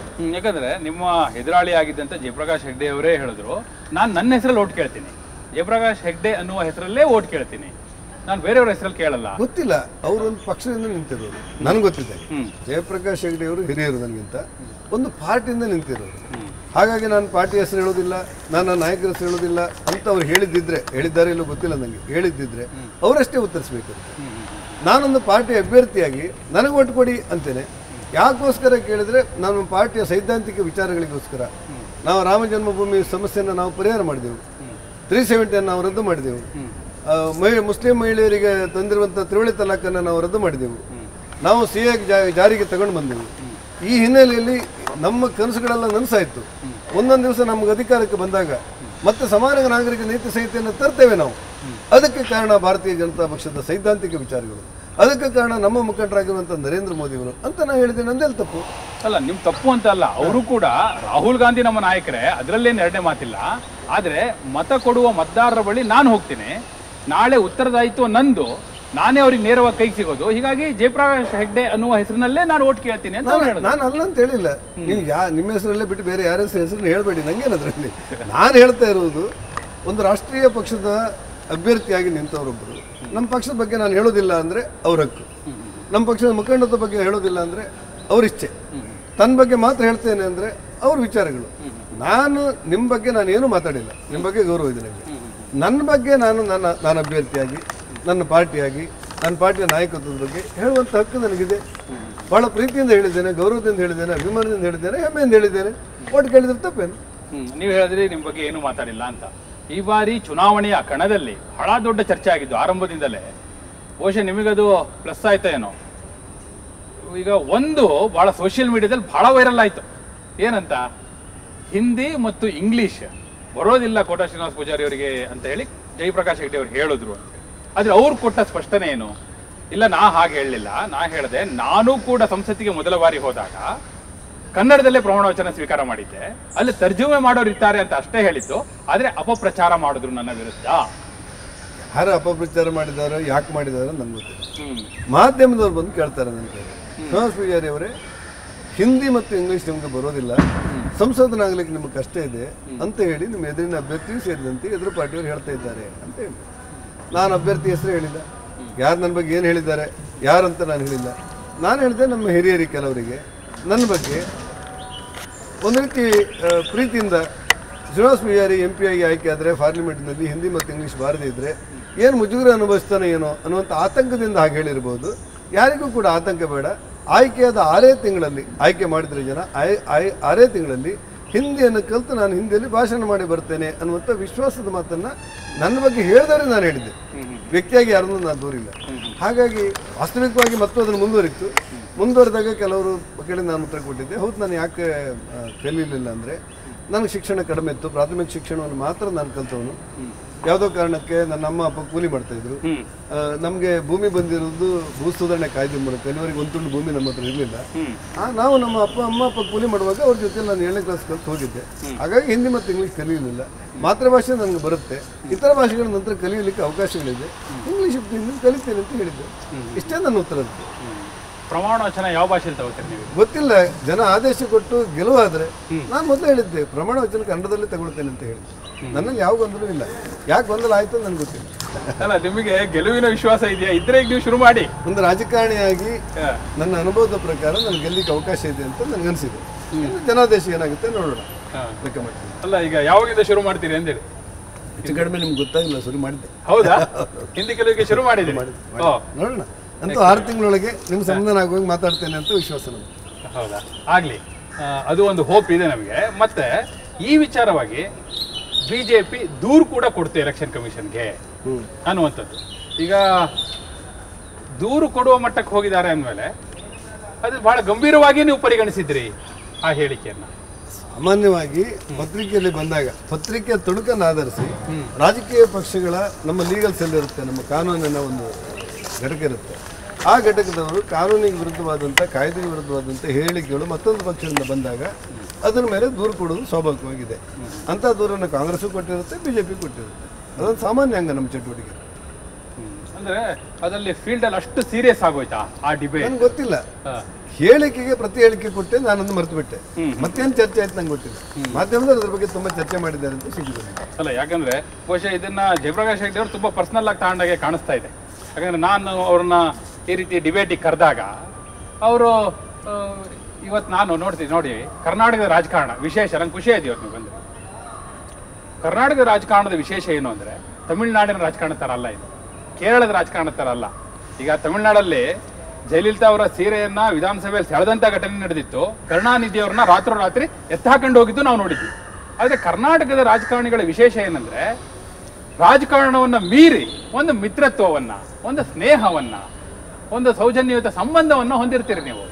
ಆದರೆ ನಮ್ಮ ಕರ್ನಾಟಕದ ರಾಜಕಾರಣವು ಈ ರೀತಿ ಆಯ್ತಾ? ಹಾಗಾದರೆ ಗೊತ್ತಿಲ್ಲ. ಕರ್ನಾಟಕದ ಜೊತೆಗೆ ಇಡೀ ಕರ್ನಾಟಕದ ಜೊತೆಗೆ ದಕ್ಷಿಣ ಕನ್ನಡ ಉಡುಪಿ ಜಿಲ್ಲೆಯ ರಾಜಕಾರಣವನ್ನು ನಾನು ಭಾಳ ಹತ್ತಿರ ನೋಡ್ಕೊಂಡೆ. ಹೌದು, ಇಡೀ ಕರ್ನಾಟಕದಲ್ಲಿ ಅಲ್ಲೋ ಇಲ್ಲೋ ಪಕ್ಷ ಬಿಟ್ಬಿಡ್ತಾರೆ ಅಂತ ಹೇಳೋದು, MLAಗಳು ಆಚೆ ಹೋಗುವಂಥ ಪರಿಸ್ಥಿತಿಗಳು ಹೆಚ್ಚಿರುತ್ತೆ. ಆದರೆ ನಮ್ಮ ದಕ್ಷಿಣ ಕನ್ನಡ ಮತ್ತು ಉಡುಪಿ ಜಿಲ್ಲೆಯಲ್ಲಿ ಅದು ಕಡಿಮೆ. ಯಾವ ಪಕ್ಷವರಾದರೂ ಕೂಡ ಈ ಚುನಾವಣೆಯ ರಾಜಕಾರಣದ ಹೆಸರಿನಲ್ಲಿ ವೈಯಕ್ತಿಕ ದ್ವೇಷ ಮಾಡೋದು ತುಂಬ ಕಡಿಮೆ ಅಂತ ನನಗನ್ಸಿತ್ತು. ನಮ್ಮ ಕರಾವಳಿಯಲ್ಲಿಲ್ಲ. ಆ ಕಾರಣಕ್ಕೆಲ್ಲ ಲೋಪದೋಷಗಳಿರ್ಬೋದು. ಅಷ್ಟಾಗಿ ಕೂಡ ಗುಣಮಟ್ಟ ಏನು ಉಳಿದಿರುವಂಥ ಸಂಘಟನೆಗಳಲ್ಲಿ ನಮ್ಮ ಜಿಲ್ಲೆಗಳಲ್ಲಿ ಹೆಚ್ಚಿದೆ ಅಂತ ನಾನು ಅಂದ್ಕೊಂಡೆ. ಯಾಕಂದರೆ ಆ ಪದ್ಧತಿ, ಆ ಸಂಪ್ರದಾಯ ಇದೆಯಲ್ಲ, ಅದು ಯಾವತ್ತು ಮರಿಬಾರ್ದು. ಹೇಳು, ಅದು ಕಂಟಿನ್ಯೂ. ಯಾವತ್ತು ಒಳ್ಳೆ ಲೆಗಸಿ ಇರುತ್ತೆ, ಒಳ್ಳೆ ಮೌಲ್ಯಗಳಿರುತ್ತೆ, ಅದು ಮುಂದುವರಿಬೇಕು. ಆದರೆ ನಿಮ್ಮ ಹಾಗೂ ಜಯಪ್ರಕಾಶ್ ಹೆಗ್ಡೆ ಅವ್ರ ನಡುವೆ ಅದು ಮುರಿದು ಹೋಯ್ತಾ? ಇಲ್ಲ, ನಂಗೆ ಗೊತ್ತಿದ್ದಂಗೆ ಮುರಿಲಿಲ್ಲ. ಮೊನ್ನೆ ಯಾವುದೋ ಒಂದು ಮೀಟಿಂಗಿಗೆ ನಾನು ಅವರು ಒಟ್ಟಾಗಿದ್ದೆ. ಎಲ್ಲಿ? ಯಾವುದೊಂದು ಮೀಡಿಯಾದವ್ರ ಮಧ್ಯೆ ಚುನಾವಣೆ ಸಂದರ್ಭದಲ್ಲಿ ಅವಳು ಕೂಡ ಪ್ರೀತಿಯಿಂದ ಮಾತಾಡ್ತಾರೆ. ನನಗನ್ಸುತ್ತೆ ವ್ಯಕ್ತಿಗತವಾಗಿ ಅವರು ತಮ್ಮ ನಿಲುವನ್ನು ಎಂದೂ ಕೂಡ ಪ್ರಕಟಿಸ್ತಾರೆ ಅಂತ ನನಗನ್ಸಿದೆ. ನಾನಂತೂ ಅವರಿಗೆ ಹಿಂದೂ ಗೌರವ ಕೊಟ್ಟಿದ್ದೆ, ಮನೆಯೂ ಗೌರವ ಕೊಟ್ಟಿದ್ದೆ, ಮುಂದೂ ಗೌರವ ಕೊಟ್ಟಿದ್ದೆ. ಚುನಾವಣೆಯಲ್ಲಿ ರಾಜಕಾರಣದಲ್ಲಿ ಅವರು ನಾನು ಬೇರೆ ಬೇರೆ ರಾಜಕೀಯ ಪಕ್ಷದಿಂದ ಸ್ಪರ್ಧಿಸಿರ್ಬೋದು. ಆದರೆ ಕರ್ನಾಟಕ ರಾಜಕಾರಣದಲ್ಲಿ ಒಬ್ಬ ಅನುಭವಿ ರಾಜಕಾರಣಿಗಳಲ್ಲಿ ಜಯಪ್ರಕಾಶ್ ಹೆಗ್ಡೆ ಅವರೊಬ್ಬರು ಅಂತ ನಾನು ಹೇಳಿದ್ದು. ನನ್ನ ಮಾತನ್ನು ಬದಲಾವಣೆ ಅಲ್ಲ, ನೀವು ಈಗಲೂ ಕೂಡ ಹೇಳ್ತಾ ಬಂದ್ರಿ ನನಗಿಂತ ಹಿರಿಯರವರು, ನನಗೆ ಬಹಳ ಗೌರವ ಇದೆ ಅವ್ರ ಬಗ್ಗೆ. ಈ ಮಾತುಗಳನ್ನ ಹೇಳಿದ್ರಿ. ನಾನು ಜಯಪ್ರಕಾಶ್ ಹೆಗ್ಡೆ ಅವರು ಹಾಗೂ ನೀವು ಒಟ್ಟಿಗೆ ಕಾರ್ಯಕ್ರಮಕ್ಕೆ ಬರಬೇಕು ಅಂತಾಗಲೂ ನೀವು ಒಂದೇ ಮಾತಿಗೆ ಒಪ್ಕೊಂಡ್ರಿ. ಅದನ್ನು ಕೂಡ ನಾನು ಹೇಳ್ತೀನಿ. ಆದರೆ ಜಯಪ್ರಕಾಶ್ ಹೆಗ್ಡೆ ಅವರು ಈಗ ಏನೋ ಮನಸ್ಸಲ್ಲಿ ಇಟ್ಕೊಂಡಿದ್ದಾರೆ ಅನ್ನೋ ಅಂತ ಅನ್ಸಲ್ವಾ? ಯಾಕಂದರೆ ಅವರು ಕೂಡ ಯಾವುದೋ ಒಂದು ಉದಾಹರಣೆ ಕೊಡ್ತಾ ಇದ್ರು. ಪಾಕಶಾಲೆಯಲ್ಲೆಲ್ಲೋ ನೀವು ಅವರು ಎದುರು ಬದಲಾದ್ರಿ. ಆ ಸಂದರ್ಭದಲ್ಲಿ ಅವರು ಚುನಾವಣೆಯ ನಂತರ ಎಲ್ಲ ಉತ್ತರ ಕೊಡ್ತೀನಿ ಅಂತ ಹೇಳಿದ್ರು, ಪೋಲಿಂಗ್ ಡೇ ದಿನ. ಆಗ ನೀವು ಅದನ್ನು ಹೋಗಿ ಬೂತ್ಗಳಲ್ಲೆಲ್ಲ ಅದನ್ನು ಹೇಳಿದ್ರಿ ಅನ್ನುವಂಥದ್ದು ಹೇಳ್ತಾರೆ. ಇಲ್ಲ ಅಲ್ಲ, ಬೂತ್ನಲ್ಲಿ ಅಲ್ಲಿ ಹೋಟ್ಲಲ್ಲಿ ಇದ್ದವ್ರು ಯಾರೋ ಹೇಳಿದ್ದಾರೆ ಹೊರಗಡೆ, ಜಯಪ್ರಕಾಶ್ ಹೆಗ್ಡೆ ಅವರು ಮತ್ತು ಕೋಟ ಶ್ರೀನಿವಾಸ ಪೂಜಾರಿ ಮಧ್ಯೆ ಸಣ್ಣ ವಾದ ಆಯಿತು ಅಂತ. ಆವಾಗ ಯಾರೋ ಕೇಳಿದ್ರು, ಏನು ಹೇಳಿದ್ರು? ನಾನು ಹೇಳಿದೆ, ಅವರು ನನಗೆ ನಮಸ್ಕಾರ ಹೇಳಿದೆ ಅವರಿಗೆ. ಅವ್ರು ಹೇಳಿದರು, ಚುನಾವಣೆ ನಂತರ ನೀವು ಹೇಳಿದ್ಕೆಲ್ಲ ಉತ್ತರ ಕೊಡ್ತೇನೆ ಅಂತ ಹೇಳಿದ್ರು. ನಾವು ಹಿರಿಯರಿದ್ರಿ ಅಂತೇಳಿ ನಾನು ಬಂದಿದ್ದೆ ಅಂತ ಹೇಳಿದೆ. ಆ ಉತ್ತರಗಳು ಟೀಕೆ ಅಂತ ಅರ್ಥ ಅಲ್ಲ. ಎಲ್ಲೋ ಅವ್ರ ಮನಸ್ಸಿಗೆ ಸಮಾಧಾನ ಆಗದಿರುವಂಥ ಯಾವುದಾದ್ರೂ ಉಲ್ಲೇಖಗಳನ್ನು ನಾನು ಮಾಡಿದ್ದಿದ್ರೆ ಉತ್ತರ ಕೊಡ್ತೇನೆ ಅಂತ ಅವರು ಹೇಳಿದ್ದಿದ್ರೆ ತಪ್ಪು ಆಗಲಿಕ್ಕೆ ನನಗೆ ತೋರಿಲ್ಲ. ಆ ಕಾರಣಕ್ಕೆ ಅವ್ರು ಏನು ಹೇಳಿದಾರೋ ಗೊತ್ತಿಲ್ಲ. ಅಂತ ತಪ್ಪು ಅಭಿಪ್ರಾಯಗಳಿದ್ದರೆ ನಾನೇ ಅವ್ರ ಜೊತೆ ಮಾತಾಡಿ ಸಿಗ್ತೀನಿ. ಅಲ್ಲ ಆ ರೀತಿ ಏನಾದ್ರು ಆಯ್ತಾ ಅಲ್ಲಿ ಆ ಪಾಕಶಾಲೆಯ ಇಲ್ಲ ಇಲ್ಲ ಹೊರಗಡೆ? ಇಲ್ಲ ಆ ರೀತಿ ವಾದ, ಪ್ರತಿವಾದ? ಪಾಕಶಾಲೆಯಲ್ಲಿ ಅವರು ಉಪಹಾರ ಮಾಡ್ತಾ ಇದ್ರು. ನಾನು ಹೋದಾಗ ನೋಡಿದವರಿಗೆ ನಮಸ್ಕಾರ ಹೇಳಿದೆ. ಹೀಗೆ ಸೌಜನ್ಯದಿಂದ ಅವ್ರು ಹೇಳಿದರು, ನೀವು ಕೆಲವು ಮಾತುಗಳನ್ನು ಹೇಳಿದ್ವಿ, ಉತ್ತರ ನಂತರ ಕೊಡ್ತೇನೆ ಅಂತ ಹೇಳಿದರು. ಅದನ್ನು ಗದರಿಸಿ ಹೇಳಿದ್ದಲ್ಲ, ಜೋರು ಮಾಡಿ ಹೇಳಿದ್ದಲ್ಲ, ಆಕ್ರೋಶದಿಂದ ಹೇಳಿದ್ದ ಧ್ವನಿಯಾಗಿ ನಂಗೆ ತೋರಿಲ್ಲ. ಸರ್ ನೀವು ಹಿರಿಯರಿದ್ರಿ ಅಂತೇಳಿ ನಾನು ಬಂದಿದ್ದೆ, ನಮಸ್ಕಾರ ಮಾಡಿ ಇಷ್ಟು ಮಾತ್ರ ಹೇಳಿದ್ದೆ. ಅವರಿಗೆ ಯಾವ ರೀತಿ ಹೊರಗಡೆ ಯಾವ ರೀತಿ ಅಂತ ಪ್ರಚಾರ ಆಯಿತು ಅನ್ನೋ ನಂಗೆ ಗೊತ್ತಿಲ್ಲ. ಹೊರಗಡೆ ಅದು ಗೊತ್ತಾಗಿ ಸತ್ಯ. ಶ್ರೀನಿವಾಸ್ ಪೂಜಾರಿ ಮತ್ತು ಅವರಿಬ್ಬರು ಮಾತಾಡ್ತಾ ಇದ್ರು ಅಂತೇಳಿ ಏನೋ ಮಾತಾಡಿ ಮತ್ತು ಅವರು ನಂತರ ಉತ್ತರ ಕೊಡ್ತೇನೆ ಅಂತ ಜಯಪ್ರಕಾಶ್ ಹಿಟ್ಟೇರಿ ಅವ್ರಿಗೆ ಹೇಳಿದರು ಅಂತ ಹೇಳಿ ಹೊರಗಡೆ ಸುದ್ದಿ ಹೋದಾಗ ಬೇರೆ ಬೇರೆ ಇರ್ಬೋದು ಇಲ್ಲಿ. ಅಲ್ಲಿ ಯಾರೋ ಬೂತ್ನಲ್ಲಿ ಕೇಳಿ, ಯಾವ ಬೂತ್ ಅಂತ ನಂಗೆ ಗೊತ್ತಿಲ್ಲ, ಕೇಳಿರ್ಬೋದು. 2-3 ಜನ ಕೇಳಿದ ನನ್ನ ಹತ್ರ ನಾನು ಇಷ್ಟೇ ಹೇಳಿದೆ. ಹೆಗಡೆ ನಂಗೆ ಸಿಕ್ಕಿದ್ರು, ಸೌಹಾರ್ದತೆ ಮಾತಾಡಿ ಬನ್ನಿ ಅಂತ ಹೇಳ್ತಾರೆ. ಮತ್ತೇನಾಗಿದೆ ಗೊತ್ತಿಲ್ಲ. ಹೊರಗಡೆ ಹೋಗಿದೆ, ಆದ್ರೆ ಕೋಟಾ ಶ್ರೀನಿವಾಸ್ ಪೂಜಾರಿ ಅವರಿಂದ ಹೋಗಿದೆಯಾ ಅದು ಹೊರಗೆ? ಇಲ್ಲ ನನಗೆ ಗೊತ್ತಿಲ್ಲ. ಆದ್ರೆ ಸಾಮಾನ್ಯವಾಗಿ ಸುದ್ದಿ ಬಂದಿರುತ್ತೆ. ನಿಮ್ಮಿಂದ ನೀವೇ ಹೋಗಿ ಹೇಳಿದ್ರಿ ಅನ್ನುವಂತ ಆಪಾದನೆ ಇಲ್ಲ, ಕೇಳಿದ್ದಾರೆ ಕೆಲವರು. ನೀವು ಅವ್ರು ಏನೋ ಮಾತಾಡಿದಂತೆ ನಾನು ಹೇಳಿದೆ, ಈಗ ಹೇಳಿದ್ದಾರೆ ಅಂತ ಹೇಳಿದೆ. ಅದ್ರ ಹಿನ್ನೆಲೆಯಲ್ಲಿ ನಾನು ಅವ್ರನ್ನ ಅದೇ ತಪ್ಪು ಮಾಡಿದ್ದಾರೆ ಅಂತ ನಾನು ಹೇಳಿಲ್ಲ, ಮತ್ತೆ ಹೇಳೋದಿಲ್ಲ. ನಂಗೆ ಅದ್ರದ್ದೆಲ್ಲ ಅವಶ್ಯಕ ಅಲ್ಲ. ಅದೇ ತಪ್ಪು ಮಾಡಿದ್ದಾರೆ ಅಂತ ಹೇಳಿದ್ರು ಪರವಾಗಿಲ್ಲ. ಕೋಟಾ ಶ್ರೀನಿವಾಸ್ ಪೂಜಾರಿ ಅವರು ಹೇಳಿದ್ದಾರೆ, ಜಯಪ್ರಕಾಶ್ ರೆಡ್ಡಿ ಅವರು ಧಮಕಿ ಹಾಕಿದ್ದಾರೆ ಅನ್ನುವಂತ ಮಾತಾಡಿದ್ದಾರೆ. ಇಲ್ಲ, ಧಮಕಿ ಹಾಕಿಲ್ಲ. ಇಲ್ಲ ಅಲ್ಲ, ಧಮಕಿ ಹಾಕಿಲ್ಲ. ಸೌಜನ್ಯಕ್ಕೆ ಮಾತಾಡಿದ್ದಾರೆ. ಅವ್ರ ಮನಸ್ಸಿಗೆ ಸಾಮರ್ಥ್ಯ ಇಲ್ದಿರುವಂಥ ಯಾವುದೋ ಒಂದು ಶಬ್ದದೋ ವಾಕ್ಯವೋ ಪ್ರಚಾರದಲ್ಲಿ ಬಂದಿರಬಹುದು. ಅದಕ್ಕೆ ನಾನು ಚುನಾವಣೆ ನಂತರ ಉತ್ತರ ಕೊಡ್ತೇನೆ ಅಂತ ಹೇಳಿದ್ದಾರೆ. ಅದು ಹೇಳಿದ್ರಲ್ಲಿ ಏನು ತಪ್ಪಾಗಿ ನಂಗೆ ತೋರಿಲ್ಲ. ಧಮಕಿ ಯಾಕೆ ಹಾಕ್ತಾರೆ? ಧಮಕಿ ಎಲ್ಲ ಹಾಕಿಲ್ಲ. ಏನು ಪ್ರಚಾರ ಆಗಿದೆ ನಂಗೆ ಗೊತ್ತಿಲ್ಲ. ಒಂದು ವೇಳೆ ಅಂಥದ್ದು ಏನಾದ್ರು ಅಪಪ್ರಚಾರ ಆದರೆ ನಾನೇ ಅವ್ರ ಜೊತೆ ಮಾತಾಡಿ ವಿಚಾರವನ್ನು ಸ್ಪಷ್ಟಪಡಿಸ್ತೇನೆ. ಬಹುಶಃ ಮೂರನೇವರು ಯಾರೋ ಇದನ್ನ ಹೊರಗೆ ಬೇಡದ ರೀತಿಯಲ್ಲಿ ತಂದಿರುವ ಸಾಧ್ಯತೆ ಇದೆ. ಚುನಾವಣೆ ಸಂದರ್ಭದಲ್ಲಿ ಇಂಥ ಪ್ರಚಾರಗಳು, ಟೀಕೆಗಳು, ಟಿಪ್ಪಣಿಗಳು, ವಾದಗಳು, ವಾಗ್ಯುದ್ಧಗಳು, ಆರೋಪಗಳು, ಪ್ರತ್ಯಾರೋಪಗಳು ಸಹಜವಾಗಿ ನಡೀತಾ ಇರುತ್ತೆ. ಅದೆಲ್ಲವೂ ಜೀವನದ ಒಂದು ಭಾಗ ಅಂತೇನಿಲ್ಲ, ರಾಜಕಾರಣದ ಒಂದು ಭಾಗ ಆಗುತ್ತೆ ಹೋಗುತ್ತೆ ಅಂತ ನಾನು ತಿಳ್ಕೊಂಡಿದ್ದೆ. ಅದನ್ನ ಮರೆತು ಮುಂದುವರಿಲಿಕ್ಕೆ ಕೋಟಾ ಶ್ರೀನಿವಾಸ್ ಪೂಜಾರಿ ಅವರು ರೆಡಿ ಇದ್ದೀರಿ? ನಮ್ಮಲ್ಲಿ ಏನು ಗೊಂದಲವೇ ಇಲ್ಲ. ಮುಂದುವರಿ ಹಿಂದುವರಿ ಪ್ರಶ್ನೆ ಇಲ್ಲ. ನಾವು ಅವ್ರಿಗೆ ಏನು ಗೌರವ ಕೊಡಬೇಕು ಅದು ಕೊಡ್ತೇವೆ. ನನ್ನಲ್ಲಿ ಏನು ಗೊಂದಲ ಇಲ್ಲ. ಒಂದು ವೇಳೆ ಅವರಲ್ಲಿ ಏನೋ ಗೊಂದಲ ಇದ್ದರೆ ಸರಿಪಡಿಸ್ಕೊಡ್ತೇನೆ.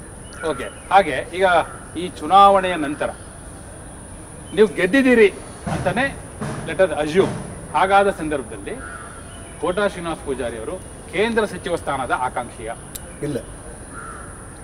ಚುನಾವಣೆಗೆ ಪಾರ್ಟಿ ನಿಲ್ಬೇಕು, ಈ ಸರಿ ನೀನು ನಿಲ್ಬೇಕಂತ ನಮ್ಮ ಇಷ್ಟ ಇದೆ ಅಂತ ಹೇಳಿದೆ. ಆ ಕಾರಣಕ್ಕೆ ನಾನು ಸ್ಪರ್ಧೆ ಮಾಡಿದ್ದೇನೆ. ಸ್ಪರ್ಧೆ ಮಾಡಿದ ಹಿನ್ನೆಲೆಯಲ್ಲಿ ಜನರು ಮತ್ತೆ ಕೇಳಿದೆ, ಮತ್ತೆ ಹಾಕ್ತಾರೆ ಅಂತ ನಂಗೆ ಅನಿಸಿದೆ. ನನ್ನ ನಾಯಕತ್ವಕ್ಕೆ, ನನ್ನ ಪಾರ್ಟಿಗೆ, ವ್ಯಕ್ತಿಯಾಗಿ ನನಗೆ ಹಾಕ್ತಾರೆ ಅಂತ ನಂಗೆ ಅನಿಸಿದೆ. ಇಲ್ಲಿ ಸೋತವರು ದೊಡ್ಡವರು, ಗೆದ್ದವರು ದೊಡ್ಡವರು ಅಂತ ಪ್ರಶ್ನೆ ಬರುವುದಿಲ್ಲ. ಇದೊಂದು ಚುನಾವಣೆ. ಪ್ರಜಾಪ್ರಭುತ್ವದಲ್ಲಿ ನಳಿನ್ ಕುಮಾರ್ ಅವರು ಸಣ್ಣ ಪ್ರಾಯದಲ್ಲಿ ಜನಾರ್ದನ ಪೂಜಾರರನ್ನು ಎದುರಿಸಿ ಗೆದ್ದಿದ್ರು. ಅದು ಸಂಘಟನೆ ಕೊಟ್ಟಿರುವಂಥ ಅವಕಾಶ. ರಾಘವೇಂದ್ರ ಅವರು ಬಂಗಾರಪ್ಪನ ಎದುರು ಗೆದ್ದದ್ದನ್ನು ನಾನು ನೋಡಿದ್ದೆ. ಅದು ಬಂಗಾರಪ್ಪನಿಗಿಂತ ನಮ್ಮ ರಾಘವೇಂದ್ರ ಸಣ್ಣ ಪ್ರಾಯ, ಭಾಳ ದೊಡ್ಡವರು ಅಂತಲ್ಲ. ಹೀಗೆಲ್ಲ ಆಗಿಬಿಡುತ್ತೆ. ಯಡಿಯೂರಪ್ಪನವ್ರ ಎದುರುಗಡೆ ಯಾವ ರೀತಿ ಗೆದ್ದಿದ್ರು ಹೀಗೆಲ್ಲ ಆಗಿಬಿಡುತ್ತೆ. ಚುನಾವಣೆ ಒಂದು ವ್ಯವಸ್ಥೆ. ಈ ಚುನಾವಣೆಯಲ್ಲಿ ಸೋತವರು ಗೆದ್ದವರು ಅಂತ ಕೆಲವು ಪ್ರಭೇದಗಳಿರಲಿಕ್ಕೆ ಸಾಧ್ಯಗಳಿಲ್ಲ. ಚುನಾವಣೆ ನಿಲ್ಲು ಅಂತ ಹೇಳಿದ ಪಾರ್ಟಿ ನಿಂತಿದ್ದೇನೆ. ಸಂಸದನಾದರೆ ಸಂಸದನಾಗಿ ಕೆಲಸ ಮಾಡ್ತೇನೆ. ಮತ್ತು ಉಳಿದದ್ದೆಲ್ಲವೂ ನನ್ನ ವ್ಯಾಪ್ತಿಯೊಳಗಿಲ್ಲ. ಯಾಕಂದರೆ 2012ರಲ್ಲಿ ಇದೇ ರಾಜಭವನದ ಗಾಜಿನ ಮನೆಯಲ್ಲಿ ನೀವು ಪ್ರಮಾಣವಚನ ತೆಗೆದುಕೊಳ್ಳುವಾಗ ನಾನು ಎದುರುಗಡೆ ನಿಂತಿದ್ದೆ. ನೀವು ಬಹುಶಃ ನಿರೀಕ್ಷೆನೇ ಮಾಡಿರಲಿಲ್ಲ ಅವತ್ತು. ನಿಮಗೆ ಸಚಿವ ಸ್ಥಾನ ಕೊಡ್ತಾರೆ ಅಂತ ಬಹುಶಃ ನಿಮಗೆ ಗೊತ್ತಿರಲಿಲ್ಲ. ಪೊಲೀಸರು ಅಡ್ಡ ಹಾಕಿದ್ರು. ರಾಜಭವನದೊಳಗೆ ಪೊಲೀಸ್ನವ್ರು ನಿಮ್ಮನ್ನು ಬಿಟ್ಟಿರಲಿಲ್ಲ, ಅಡ್ಡ ಹಾಕಿ ನಿಲ್ಲಿಸಿದ್ರು. ಯಾರು ನೀವು ಅಂತ ಕೇಳಿದ್ರು. ಒಳಗೆ ಬಂದವರು ನೀವು ಸಚಿವರಾದ್ರಿ. ಹೊರಗೆ ಹೋಗುವಾಗ ನೀವು ಸಚಿವ ಕೋಟಾ ಶ್ರೀನಿವಾಸ್ ಪೂಜಾರಿ ಹೊರಗೆ ಬಂದ್ರಿ ರಾಜಭವನದಿಂದ. ಸೊ ಆ ರೀತಿಯ ಅದೃಷ್ಟವಂತ ರಾಜಕಾರಣಿ ಕೋಟಾ ಶ್ರೀನಿವಾಸ್ ಪೂಜಾರಿ. ಈ ಬಾರಿಯೂ ಆ ಅದೃಷ್ಟ ಕೈ ಹಿಡಿಯಬಹುದೇ? ಗೊತ್ತಿಲ್ಲ ನನಗೆ, ಕೇಳಲಿಲ್ಲ, ಗೊತ್ತಿಲ್ಲ. ಅಂತೂ ಚುನಾವಣೆಗೆ ಸ್ಪರ್ಧೆ ಮಾಡಬೇಕಂತ ಪಾರ್ಟಿ ಹೇಳಿದ್ರೆ ಸ್ಪರ್ಧೆ ಮಾಡಿದ್ದೇನೆ. ನನಗನ್ಸುತ್ತೆ ಅವಕಾಶ ಆಗ್ಬೋದು ಅಂತ ಅನಿಸುತ್ತೆ. ಮುಂದೆಲ್ಲವೂ ಕಾಲಕ್ಕೆ ಬಿಡ್ತೀವಿ ಅಂತ ವಿಚಾರ. ಒಂದು ವೇಳೆ ಅವಕಾಶ ಆಯಿತು ಅಂತ ಅನ್ಕೊಳ್ಳಿ, ಅವಕಾಶ ಆಗಬಹುದು ಅನ್ನುವಂಥದ್ದು ಒಂದು ಆಶಾವಾದ. ಹಾಗೆ ಅವಕಾಶ ಆದ ಸಂದರ್ಭದಲ್ಲಿ ಅಲ್ಲ, ಆಶಾವಾದ ಇಲ್ಲ. MP ಆಗೋದೊಂದು ಆಶಾವಾದ ಉಂಟು. ಮುಂದೇನಂತಲೇ ಆಶಾವಾದ ಇಟ್ಕೊಂಡಿಲ್ಲ. ಅಲ್ಲ, ನೀವು ಯಾವ್ದು ಆಶಾವಾದ ಯಾವತ್ತು ಇಟ್ಕೊಳ್ಳೇ ಇಲ್ಲ. ನೋಡೋದು ಏನಾಗುತ್ತೆ ಅಂತೇಳಿ ನಾ ಹೇಳಲ್ಲ, ನಿಮಗೆಲ್ಲವೂ ಬಯಸದೆ ಬಂದ ಭಾಗ್ಯ. ಹುಡ್ಕೊಂಡು ಬಂದಿದೆ ನಿಮಗೆ ಇಲ್ಲಿವರೆಗೂ. ಹೌದಾ ಅಲ್ವಾ? ಹೌದು. ಅದೇ ರೀತಿಯಲ್ಲಿ ಇದು ಬಂದ್ರೆ ನೋಡೋಣ ಕಾಲ ಏನು ಉತ್ತರ ಮಾಡುತ್ತೆ ಅಂತ ಹೇಳೋಣ. ಅಲ್ಲ, ಯಾವ ರೀತಿ ನಿಮ್ಮ ಪ್ರತಿಕ್ರಿಯೆ ಯಾವ ರೀತಿ ಇರುತ್ತೆ? ಯೋಚನೆ ಮಾಡಿರ್ಲಿಲ್ಲ. MP ಆದ ನಂತರ ಉಳಿದದ್ದೆಲ್ಲ MP ಅಂತೇಳಿ ಆದ್ರೆ ಉಳಿದದ್ದೆಲ್ಲ ಅದ್ರ ಬಗ್ಗೆ ಮಾತಾಡೋಣ. ಓಕೆ. ಈಗ ಯಾಕಂದ್ರೆ ನಿಮಗೆ ಬಹಳಷ್ಟು ಬಾರಿ ನೀವು ಫಸ್ಟ್ ಟೈಮ್ ಮುಜರಾಯಿ ಸಚಿವರಾದಾಗ ಇಲ್ಲೇ ವಿಧಾನಸೌಧದ ಮುಂದೆ ಮಾತಾಡ್ತಿದ್ದೆ. ನೀವೊಂದು ಪರ್ಜನ್ಯ ಜಪ ಅಂತೆಲ್ಲ ಮಾತಾಡಿದ್ರಿ, ಅದ್ರ ಬಗ್ಗೆ ಮಾತಾಡ್ಸ್ಲಿಕ್ಕೆ ಬಂದಿದ್ದೆ. ಅಂದರೆ ನಿಮಗೆ ಫಸ್ಟ್ ಟೈಮ್ ಮಿನಿಸ್ಟರ್ ಆದಾಗಲೂ ಒಂದು ಕಲ್ಪನೆ ಇತ್ತು ಯಾವ ರೀತಿ ತಗೊಂಡು ಹೋಗ್ಬೇಕು ಅಂತ. ಭಾಳಷ್ಟು ಕಾರ್ಯಕ್ರಮಗಳನ್ನ ತಂದ್ರಿ ನೀವು, ಆಯಿತಾ? ಈಗ ನಾನು ಯಾಕೆ ಇದನ್ನು ಒತ್ತಿ ಕೇಳಿದೆ ಅಂದರೆ ಈಗಲೂ ನಿಮಗೆ ಆ ರೀತಿಯ ಒಂದಷ್ಟು ಆಲೋಚನೆಗಳ ತಲೆಯಲ್ಲಿ ಏನಾದರೂ ಇದೆಯಾ? ಅಲ್ಲ, ನಾನು ಮುಜರಾಯಿ ಮಂತ್ರಿ ಆದಾಗ ಸಪ್ತಪದಿ ಜಾರಿ ತಂದೆ. ಇದು 2ನೇ ಬಾರಿ. ಹೌದು, ನಾನು ಫಸ್ಟ್ ಟೈಮ್ ಆನಂತರ ಮಂತ್ರಿಯಾಗಿ ಹಿಂದುಳಿದ ವರ್ಗದ ಇಲಾಖೆ ಮೂಲಕ ಕರ್ನಾಟಕದಲ್ಲಿ ಪ್ರಥಮ ಬಾರಿಗೆ ಅಗ್ನಿಪಥಕ್ಕೆ ನಾನು ತರಬೇತಿಯನ್ನು ಕೊಡ್ಲಿಕ್ಕೆ ಸೇನಾಪೂರ್ವ ತರಬೇತಿ ಸಂಸ್ಥೆಯನ್ನು ಕೊಟ್ಟೆ. ಸಮಾಜ ಕಲ್ಯಾಣ ಮಂತ್ರಿ ಆಗಿದ್ದಾಗ ಅಲ್ಲಿರುವಂತ ಬಡ ಹೆಣ್ಮಕ್ಳಿಗೆ ಕರಾಟೆ ಕಲಿಯುವಂತ ಒಂದು ಒಬ್ಬ ಕರಾಟೆ ಅಂತ ಹೇಳಿ ನಾನು ಪ್ರಾರಂಭ ಮಾಡಿದೆ. ಹೀಗೆ ಹೊಸ ಯೋಜನೆ ಇಟ್ಕೊಂಡು ನಾನು ಕೆಲಸಗಳನ್ನ ಮಾಡಿದ್ದೆ. ಹಾಗಾಗಿ ನನಗನ್ಸುತ್ತೆ, ಒಬ್ಬ ಸಂಸದನಾಗಿ ನನ್ನ ಮಿತಿಯೊಳಗೆ, ನನ್ನ ವಿವೇಚನೆ ಒಳಗೆ ಬಡವರು, ದುರ್ಬಲರು, ಧ್ವನಿದಿದ್ದವರ ಪರವಾಗಿ ಏನಾದರೂ ಹೊಸ ಯೋಚನೆಯನ್ನು ಮಾಡ್ಬೋದಾ ಕೇಂದ್ರದ ಮೂಲಕ ಅಂತ ನನಗೆ ಆಸೆ ಇದೆ. ಸಾಧ್ಯ ಆದರೆ ದೇವ್ರ ಶಕ್ತಿ ಕೊಟ್ಟರೆ ನಾನು ಪ್ರಯೋಗ ಮಾಡ್ತೀನಿ. ಒಂದು ವೇಳೆ ಈಗ ಯಾಕಂದರೆ ಮೋದಿ ಅವರ ಕ್ಯಾಬಿನೆಟ್ಟಲ್ಲಿ ಸ್ಥಾನ ಕೊಡೋದು ಸಣ್ಣ ವಿಚಾರ ಅಲ್ಲ, ಅದು ಸಣ್ಣ ವಿಚಾರ ಅಲ್ಲ. ಬಹುಶಃ 28 ಸಂಸದರು ಯಾರೇ ಗೆದ್ದರೂ ಕೂಡ BJPಯಿಂದ ಅವರೆಲ್ಲರೂ ಕೂಡ ಒಂದು ಆಸೆ ಇಟ್ಕೊಂಡಿರ್ತಾರೆ. ಸಹಜ ಅದು. ನೀವು ಮೋದಿಯವ್ರ ಜೊತೆ ಕೆಲಸ ಮಾಡುವಂಥ ಈ ಒಂದು ಅವಕಾಶ ಯಾವ ರೀತಿ ನೋಡ್ತೀವಿ? ನರೇಂದ್ರ ಮೋದಿ ಅವ್ರ ಜೊತೆ ಕೆಲಸ ಮಾಡುವಂಥ ಅವಕಾಶ. ನನಗೆ ಮೋದಿ ಅಂತ ಒಬ್ಬ ಮಹಾನ್ ನಾಯಕನ ಬಗ್ಗೆ, ನನ್ನ ಪಾರ್ಟಿ ಅಂತ ನಾನು ಹೇಳ್ತಾ ಇಲ್ಲ, ಇಡೀ ವಿಶ್ವ ಅವರನ್ನು ಮೆಚ್ಚೋದ್ರ ಬಗ್ಗೆ, ಅವರನ್ನು ಪ್ರೀತಿಸೋ ಬಗ್ಗೆ, ಅವರ ಇದ್ರ ಬಗ್ಗೆ, ಅಂತ ಪುಣ್ಯಾತ್ಮನ ಜೊತೆಯಲ್ಲಿ ಸಮಾನ ವೇದಿಕೆಯನ್ನು ಹಂಚಿಕೊಂಡು ಅವ್ರು ನನ್ನಂತ ತಿರುಗಿ ನೋಡಿ ನನ್ನ ಕೈ ಕುಲುಕಿ ನೀನು ಗೆದ್ದು ಬರಬೇಕು ಅಂತ ಆಸೆ ಇದೆ ನನಗೆ ಅಂತ ಹೇಳಿದ್ರು. ನನ್ನ ಜೀವನದಲ್ಲಿ ಇದಕ್ಕಿಂತ ಸ್ಮರಣೀಯವಾದಂಥ ಒಂದು ಘಟನೆ ಇದೆ ಅಂತ ನನಗೆ ಅನಿಸಿದೆ. ಮಂಗಳೂರಿನಲ್ಲಿ ಅವರ ಬಲಭಾಗದಲ್ಲಿ ನಾನು ನಿಂತ್ಕೊಂಡಿದ್ದೆ 1.5 ಗಂಟೆಗಳ ಕಾಲ ರೋಡ್ ಶೋ ಅಲ್ಲಿದ್ದಾಗ ನನ್ನ ಜೀವನದ ಅದಕ್ಕಿಂತ ದೊಡ್ಡ ಸ್ಮರಣೀಯ ಘಟನೆ ನನಗಿದೆ ಅಂತ ಅನಿಸಿಲ್ಲ. ಹಾಗಾಗಿ ಮೋದಿಯವರ ಸರ್ಕಾರದಲ್ಲಿ ದೇವರು ಅವಕಾಶಗಳನ್ನು ಕೊಟ್ಟು ಪಾರ್ಲಿಮೆಂಟಿಗೆ ನಾನು ಹೋದ್ರೆ ಅವರ ಸಂಸತ್ನಲ್ಲಿ ನಾನು ಸಂಸದನಾಗಿದ್ದೇನೆ ಅನ್ನೋ ಜೀವನ ದೊಡ್ಡ ಯೋಗ ನನಗೆ. ಅದಕ್ಕಿಂತ ಹೆಚ್ಚು ಆಸೆ ಇಟ್ಕೊಂಡಿಲ್ಲ. ಕಾಲ ಏನು ಮಾಡುತ್ತೋ ಗೊತ್ತಿಲ್ಲ. ಯಾಕಂದ್ರೆ ಕಾಲಗರ್ಭದಲ್ಲಿ ಏನೇನು ಅಡಗಿದೆಯೋ ಏನು ಗೊತ್ತಿಲ್ಲ, ಯಾರಿಗೂ ಗೊತ್ತಿಲ್ಲ ಅದು. ಆದರೆ ಆಶಾವಾದದ ಹಿನ್ನೆಲೆಯಲ್ಲಿ ಸಹಜವಾಗಿ ಕೋಟಾ ಶ್ರೀನಿವಾಸ ಪೂಜಾರಿ ಅವರು ಒಂದು ದೂರದೃಷ್ಟಿಯ ಆಲೋಚನೆಗಳೊಂದಿಗೆ ಯಾವುದಾದ್ರೂ ನಿಮ್ಮ ತಲೆಯಲ್ಲಿ ಯೋಚನೆ ಇದ್ರೆ, ಯಾಕಂದರೆ ನೀವು ರಾಜ್ಯದಲ್ಲೂ ಸಚಿವರಾಗಿ ಕೆಲಸ ಮಾಡಿದ್ದೀರಿ, ಇಲ್ಲ ರಾಜ್ಯಕ್ಕೆ ಇಂಥದ್ದಾಗಬೇಕಾಗಿದೆ, ನನಗೇನಾದ್ರು ಅವಕಾಶ ಸಿಕ್ಕರೆ ಇಂಥದ್ದನ್ನು ನಾನು ಮಾಡಬೇಕು ಅಂತ ಅಂದ್ಕೊಂಡಿದ್ದೀನಿ, ಇಂಥದ್ದು ನಮ್ಮ ರಾಜ್ಯಕ್ಕೆ ಬೇಕಾಗಿದೆ, ನಮ್ಮ ಕರಾವಳಿಗೆ ಬೇಕಾಗಿದೆ, ಉಡುಪಿ ಚಿಕ್ಕಮಗಳೂರಿಗೆ ಬೇಕಾಗಿದೆ ಅನ್ನುವಂಥದ್ದು ಆಲೋಚನೆಗಳು. MP ಆದವನೊಬ್ಬ MP ಆಗ್ಲಿಕ್ಕೆ ಅವಕಾಶಗಳಿದ್ರೆ ಮಂತ್ರಿಯಾಗಿಯೇ ಕೆಲವು ಯೋಜನೆಗಳನ್ನು ತರಬೇಕಂತ ಏನಿಲ್ಲ. ಕೆಲವು ಪ್ರಸ್ತಾಪಗಳನ್ನ ಕೇಂದ್ರ ಸರ್ಕಾರದಲ್ಲಿ ನಾವು ಇಟ್ಟಾಗ ಆ ಪ್ರಸ್ತಾಪಗಳೇ ಯೋಜನೆಯಾಗಿ ಪರಿವರ್ತನೆ ಆಗಬಾರ್ದು ಅಂತೇನಿಲ್ಲ. ನಾವೆಲ್ಲ ಈ ಬಡವರ ಪರವಾಗಿ ಮಾಡಿರುವಂಥ ಯೋಜನೆಗಳಿದೆಯಲ್ಲ, ಈಗ ನನ್ನಮ್ಮ ನಿಮ್ಮಮ್ಮ ಎಲ್ಲ ಈ ಕಟ್ಟಿಗೆಯಲ್ಲಿ ಅಡುಗೆ ಮಾಡ್ತಾ ಇದ್ರು, ಕೊಳವೆಯಲ್ಲಿ ಊದ್ತಾ ಇದ್ರು. ಇವತ್ತು ನಮ್ಮ ಮನೆಯಲ್ಲೇ ಗ್ಯಾಸ್ ಬಂದಿದೆ. 10.5 ಕೋಟಿ ಗ್ಯಾಸನ್ನು ಈ ರಾಷ್ಟ್ರದ ಜನತೆಗೆ ಕುಟುಂಬಗಳಿಗೆ ಕೊಟ್ಟಿದ್ದಾರೆ. 10.5 ಕೋಟಿ. ಶೌಚಾಲಯಗಳು ಒಂದು ಕಾಲದಲ್ಲಿ ಇರಲಿಲ್ಲ, ಇವತ್ತು ಶೌಚಾಲಯಗಳಾಗಿದೆ. ವಿದ್ಯುತ್ ದೀಪಗಳು ಇರಲಿಲ್ಲ ಬಡವರ ಮನೆಯಲ್ಲಿ. ನಾನೇ ಉಸ್ತುವಾರಿ ಮಂತ್ರಿ ಆಗಿದ್ದೆ ಉತ್ತರ ಕನ್ನಡ ಜಿಲ್ಲೆಯಲ್ಲಿ. 18,000 ಮನೆಗಳು ವಿದ್ಯುತ್ ಇರಲಿಲ್ಲ. ಮೋದಿಯವರ ಸರ್ಕಾರದ ದೀನದಯಾಳ್ ಯೋಜನೆ ಮೂಲಕ ಅವರಿಗೆಲ್ಲ ಕೊಟ್ಟು ಬಂದೆ ನಾನು. ಹಾಗಾಗಿ MP ಆದರೆ ಸಾಮಾನ್ಯ ಧ್ವನಿಲ್ಲದರ ಬಗ್ಗೆ ಕೆಲಸ ಮಾಡಲಿಕ್ಕಿರುವಂಥ ಅವಕಾಶವನ್ನು ಬಳಸ್ಕೊಂಡು ಮಾಡ್ಬೋದು ಅನಿಸುತ್ತೆ. ಕೇಂದ್ರ ಮಂತ್ರಿ ಆಗಬೇಕೇ ಅಂತೇಳಿ ನಿಯಮಗಳಿಲ್ಲ. ಆದರೆ ನಾನು ಹೇಳಿದೆ, ಕಾಲ ಏನು ಬರುತ್ತೋ ಗೊತ್ತಿಲ್ಲ, ಕಾಲ ಬಂದಾಗ ಏನಂತ ಯೋಚನೆ ಮಾಡೋದು. ಒಂದು ವೇಳೆ ಮತ್ತೆ BJP ಅಧಿಕಾರಕ್ಕೆ ಬಂದದ್ದೇ ಆದಲ್ಲಿ, ನರೇಂದ್ರ ಮೋದಿಯವರು ಪ್ರಧಾನಿ ಆದದ್ದೇ ಆದಲ್ಲಿ ಮೊದಲ ಕೆಲಸ ಯಾವುದು ನಿರೀಕ್ಷೆ ಮಾಡ್ಬೋದು? ಇಲ್ಲ, ಆದಲ್ಲಿ ಪ್ರಶ್ನೆ ಇಲ್ಲ. ನನಗನ್ಸುತ್ತೆ ನಿಶ್ಚಯವಾಗಿ ಭಾರತೀಯ ಜನತಾ ಪಕ್ಷ ಸ್ಪಷ್ಟ ಬಹುಮತದಲ್ಲಿ ಕಳೆದಕ್ಕಿಂತ ಹೆಚ್ಚು ಸೀಟುಗಳನ್ನು ಹೊಂದಿಕೊಂಡು ಅಧಿಕಾರಕ್ಕೆ ಬರುತ್ತೆ. BJP ಆಗುತ್ತೆ ಅಂತೀರಿ? ಆಗುತ್ತೆ, ನನ್ನ ಲೆಕ್ಕದಲ್ಲಿ ಆಗುತ್ತೆ, ಅಧಿಕಾರಕ್ಕೆ ಬರುತ್ತೆ. ಮತ್ತು ದೇಶದ ಪ್ರಧಾನಮಂತ್ರಿಯಾಗಿ ಮತ್ತೆ ನರೇಂದ್ರ ಮೋದಿಯವರು ಪ್ರಮಾಣ ವಚನವನ್ನು 3ನೇ ಬಾರಿ ಸ್ವೀಕಾರ ಮಾಡ್ತಾರೆ. ಇಲ್ಲಿರುವಂಥ ಚರ್ಚೆ, ಈಗ ರಾಮ ಜನ್ಮಭೂಮಿ ಪರಿಹಾರ ಮಾಡಿದೆವು, ನಮ್ಮ ಪಾರ್ಟಿ ಮಾಡಿದೆವು. ಪೌರತ್ವ ತಿದ್ದುಪಡಿ ಕಾಯ್ದೆಯನ್ನು ತಗೊಂಡು ಬಂದೆವು. ತ್ರಿವಳಿ ತಲಾಖನ್ನು ರದ್ದು ಮಾಡಿದೆವು. 370 ರದ್ದು ಮಾಡಿದೆವು. ನಮ್ಮ ಮುಂದಿರುವಂಥ ಚರ್ಚೆ, ಈ ದೇಶದಲ್ಲಿ ಸಮಾನ ನಾಗರಿಕ ನೀತಿ ಸಂಹಿತೆ ಬರಬೇಕು. ನಮ್ಗನ್ಸುತ್ತೆ ಖಂಡಿತವಾಗಿ ಬರುತ್ತೆ, ಭಾಳ ಬೇಗ ಬರುತ್ತೆ. ನೀವು ಭಾಳ ದಿವಸಗಳ ಕಾಲ ಅದಕ್ಕೋಸ್ಕರ ಕಾಯಬೇಕಾಗಿಲ್ಲ. ಇಲ್ಲಿವರೆಗೆ ನಿರೀಕ್ಷೆ ಮಾಡಿರುವಂಥದ್ದು 10 ವರ್ಷಗಳಲ್ಲಿ ಬೇರೆ. ನಮ್ಮ ಜೀವನದಲ್ಲಿ 500 ವರ್ಷಗಳಿಂದ ನೆನಪಿಗೆ ಬಂದಿರುವಂಥ ರಾಮ ಜನ್ಮಭೂಮಿ ಮುಕ್ತಿ ಸಿಗುತ್ತೆ, ರಾಮಲಾಲನ ಪ್ರತಿಷ್ಠೆ ಆಗುತ್ತೆ ಅಂತೇಳಿ ನಮ್ಮ ಜೀವಿತದಲ್ಲಿ ಯಾರೂ ಯೋಚನೆ ಮಾಡಿರಲಿಲ್ಲ. 370 ರದ್ದಾಗುತ್ತೆ ಅಂತ ಕನಸು ಕಂಡಿರಲಿಲ್ಲ. ಆ ಮುಸ್ಲಿಂ ಮಹಿಳೆಯರಿಗೆ ನ್ಯಾಯ ಸಿಗುತ್ತೆ ಅಂತ ಯೋಚನೆ ಮಾಡಿರಲಿಲ್ಲ. ಪೌರತ್ವ ತಿದ್ದುಪಡಿ ಕಾಯ್ದೆ ಅನುಷ್ಠಾನಕ್ಕೆ ಬರುತ್ತೆ ಅನ್ನೋಂಥ ಕನಸೇ ಇಲ್ಲ. ಅವೆಲ್ಲವೂ ಆಗಿದೆ. ಇವತ್ತು ದೇಶದ ಮುಂದಿರುವಂಥದ್ದು, ಭಾರತೀಯರ ಮುಂದಿರುವಂಥದ್ದು, ಈ ದೇಶದಲ್ಲಿರುವಂಥ ಎಲ್ಲ ಜಾತಿ, ಎಲ್ಲ ಧರ್ಮ, ಎಲ್ಲ ವರ್ಗಕ್ಕೂ ಕೂಡ ಸಮಾನ ನಾಗರಿಕ ನೀತಿ ಸಂಹಿತೆ ತರಬೇಕು ಅಂತ ಯೋಚನೆ ಇದೆಯಲ್ಲ, ಅದನ್ನು ಅನುಷ್ಠಾನ ಮಾಡೇ ಮಾಡ್ತೇವೆ. ಅದರಲ್ಲಿ ಯಾವ ಬದಲಾವಣೆಗಳಿಲ್ಲ, ಭಾಳ ಬೇಕಾಗುತ್ತೆ. ಅದ್ರ ಜೊತೆಗೆ ಸಹಜವಾಗಿ ಮತ್ತೊಂದು ಚರ್ಚೆಯಲ್ಲಿದೆ, ಜನಸಂಖ್ಯಾ ನಿಯಂತ್ರಣ ಕಾಯ್ದೆ ಕೂಡ ತಪ್ಪೇನು ಮಾಡಬೇಕಾಗಿದೆ. ಜನಸಂಖ್ಯೆ ನಿಯಂತ್ರಣ ಕಾಯ್ದೆಯನ್ನು ಮಾಡದಿದ್ದರೆ ಈ ದೇಶದ ಆರ್ಥಿಕ ವ್ಯವಸ್ಥೆ, ಈ ದೇಶದ ಸಬಲೀಕರಣದ ವ್ಯವಸ್ಥೆಗಳು, ಈ ದೇಶದ ರಾಷ್ಟ್ರೀಯತೆ ವ್ಯವಸ್ಥೆಗಳಿಗೆ ಕೆಲವೊಂದು ಒಂದು ರೀತಿಯಲ್ಲಿ ಆತಂಕ ಇದೆ. ಹಾಗಾಗಿ ಜನಸಂಖ್ಯೆ ನಿಯಂತ್ರಣವನ್ನು ಸರ್ವಧರ್ಮದವರಿಗೂ ತರಬೇಕಾದಂಥ ಅವಶ್ಯಕತೆಗಳು ಎಲ್ರಿಗೂ ಇದೆ. ಅದು ಯಾಕೆ ಕೆಲವರು ಸಂಕೋಚ ಮಾಡ್ಕೊಳ್ತಾರೋ ನಂಗೆ ಗೊತ್ತಿಲ್ಲ. ಆ ಕಾರಣಕ್ಕೆ ಅದನ್ನು ತರಬೇಕು. ಓಕೆ. ಹಾಗೆ ನರೇಂದ್ರ ಮೋದಿ ಅವರು ಈಗಾಗಲೇ ಒಂದು ಕಮಿಟಿ ಕೂಡ ಮಾಡಿದ್ದಾರೆ ರಾಮನಾಥ್ ಕೋವಿಂದ್ ಅವರ ನೇತೃತ್ವದಲ್ಲಿ. ಒನ್ ನೇಷನ್ ಒನ್ ಎಲೆಕ್ಷನ್ ಆ ಒಂದು ಕಾನ್ಸೆಪ್ಟ್ನ ಅವರು ದೇಶದ ಮುಂದೆ ಇಟ್ಟಿದ್ದಾರೆ. ಬಹುಶಃ ಇದು ಪ್ರಾಕ್ಟಿಕಲಿ ಯಾವ ರೀತಿಯಲ್ಲಿ ವರ್ಕ್ ಆಗುತ್ತೆ ಹಾಗೂ ಇದರ ಮೂಲಕ ಯಾವ ಸಂದೇಶವನ್ನು ಕೊಡುವಂಥ ಒಂದು ಪ್ರಯತ್ನವನ್ನು ಬಿಜೆಪಿ ಮಾಡ್ತಾ ಇದೆ.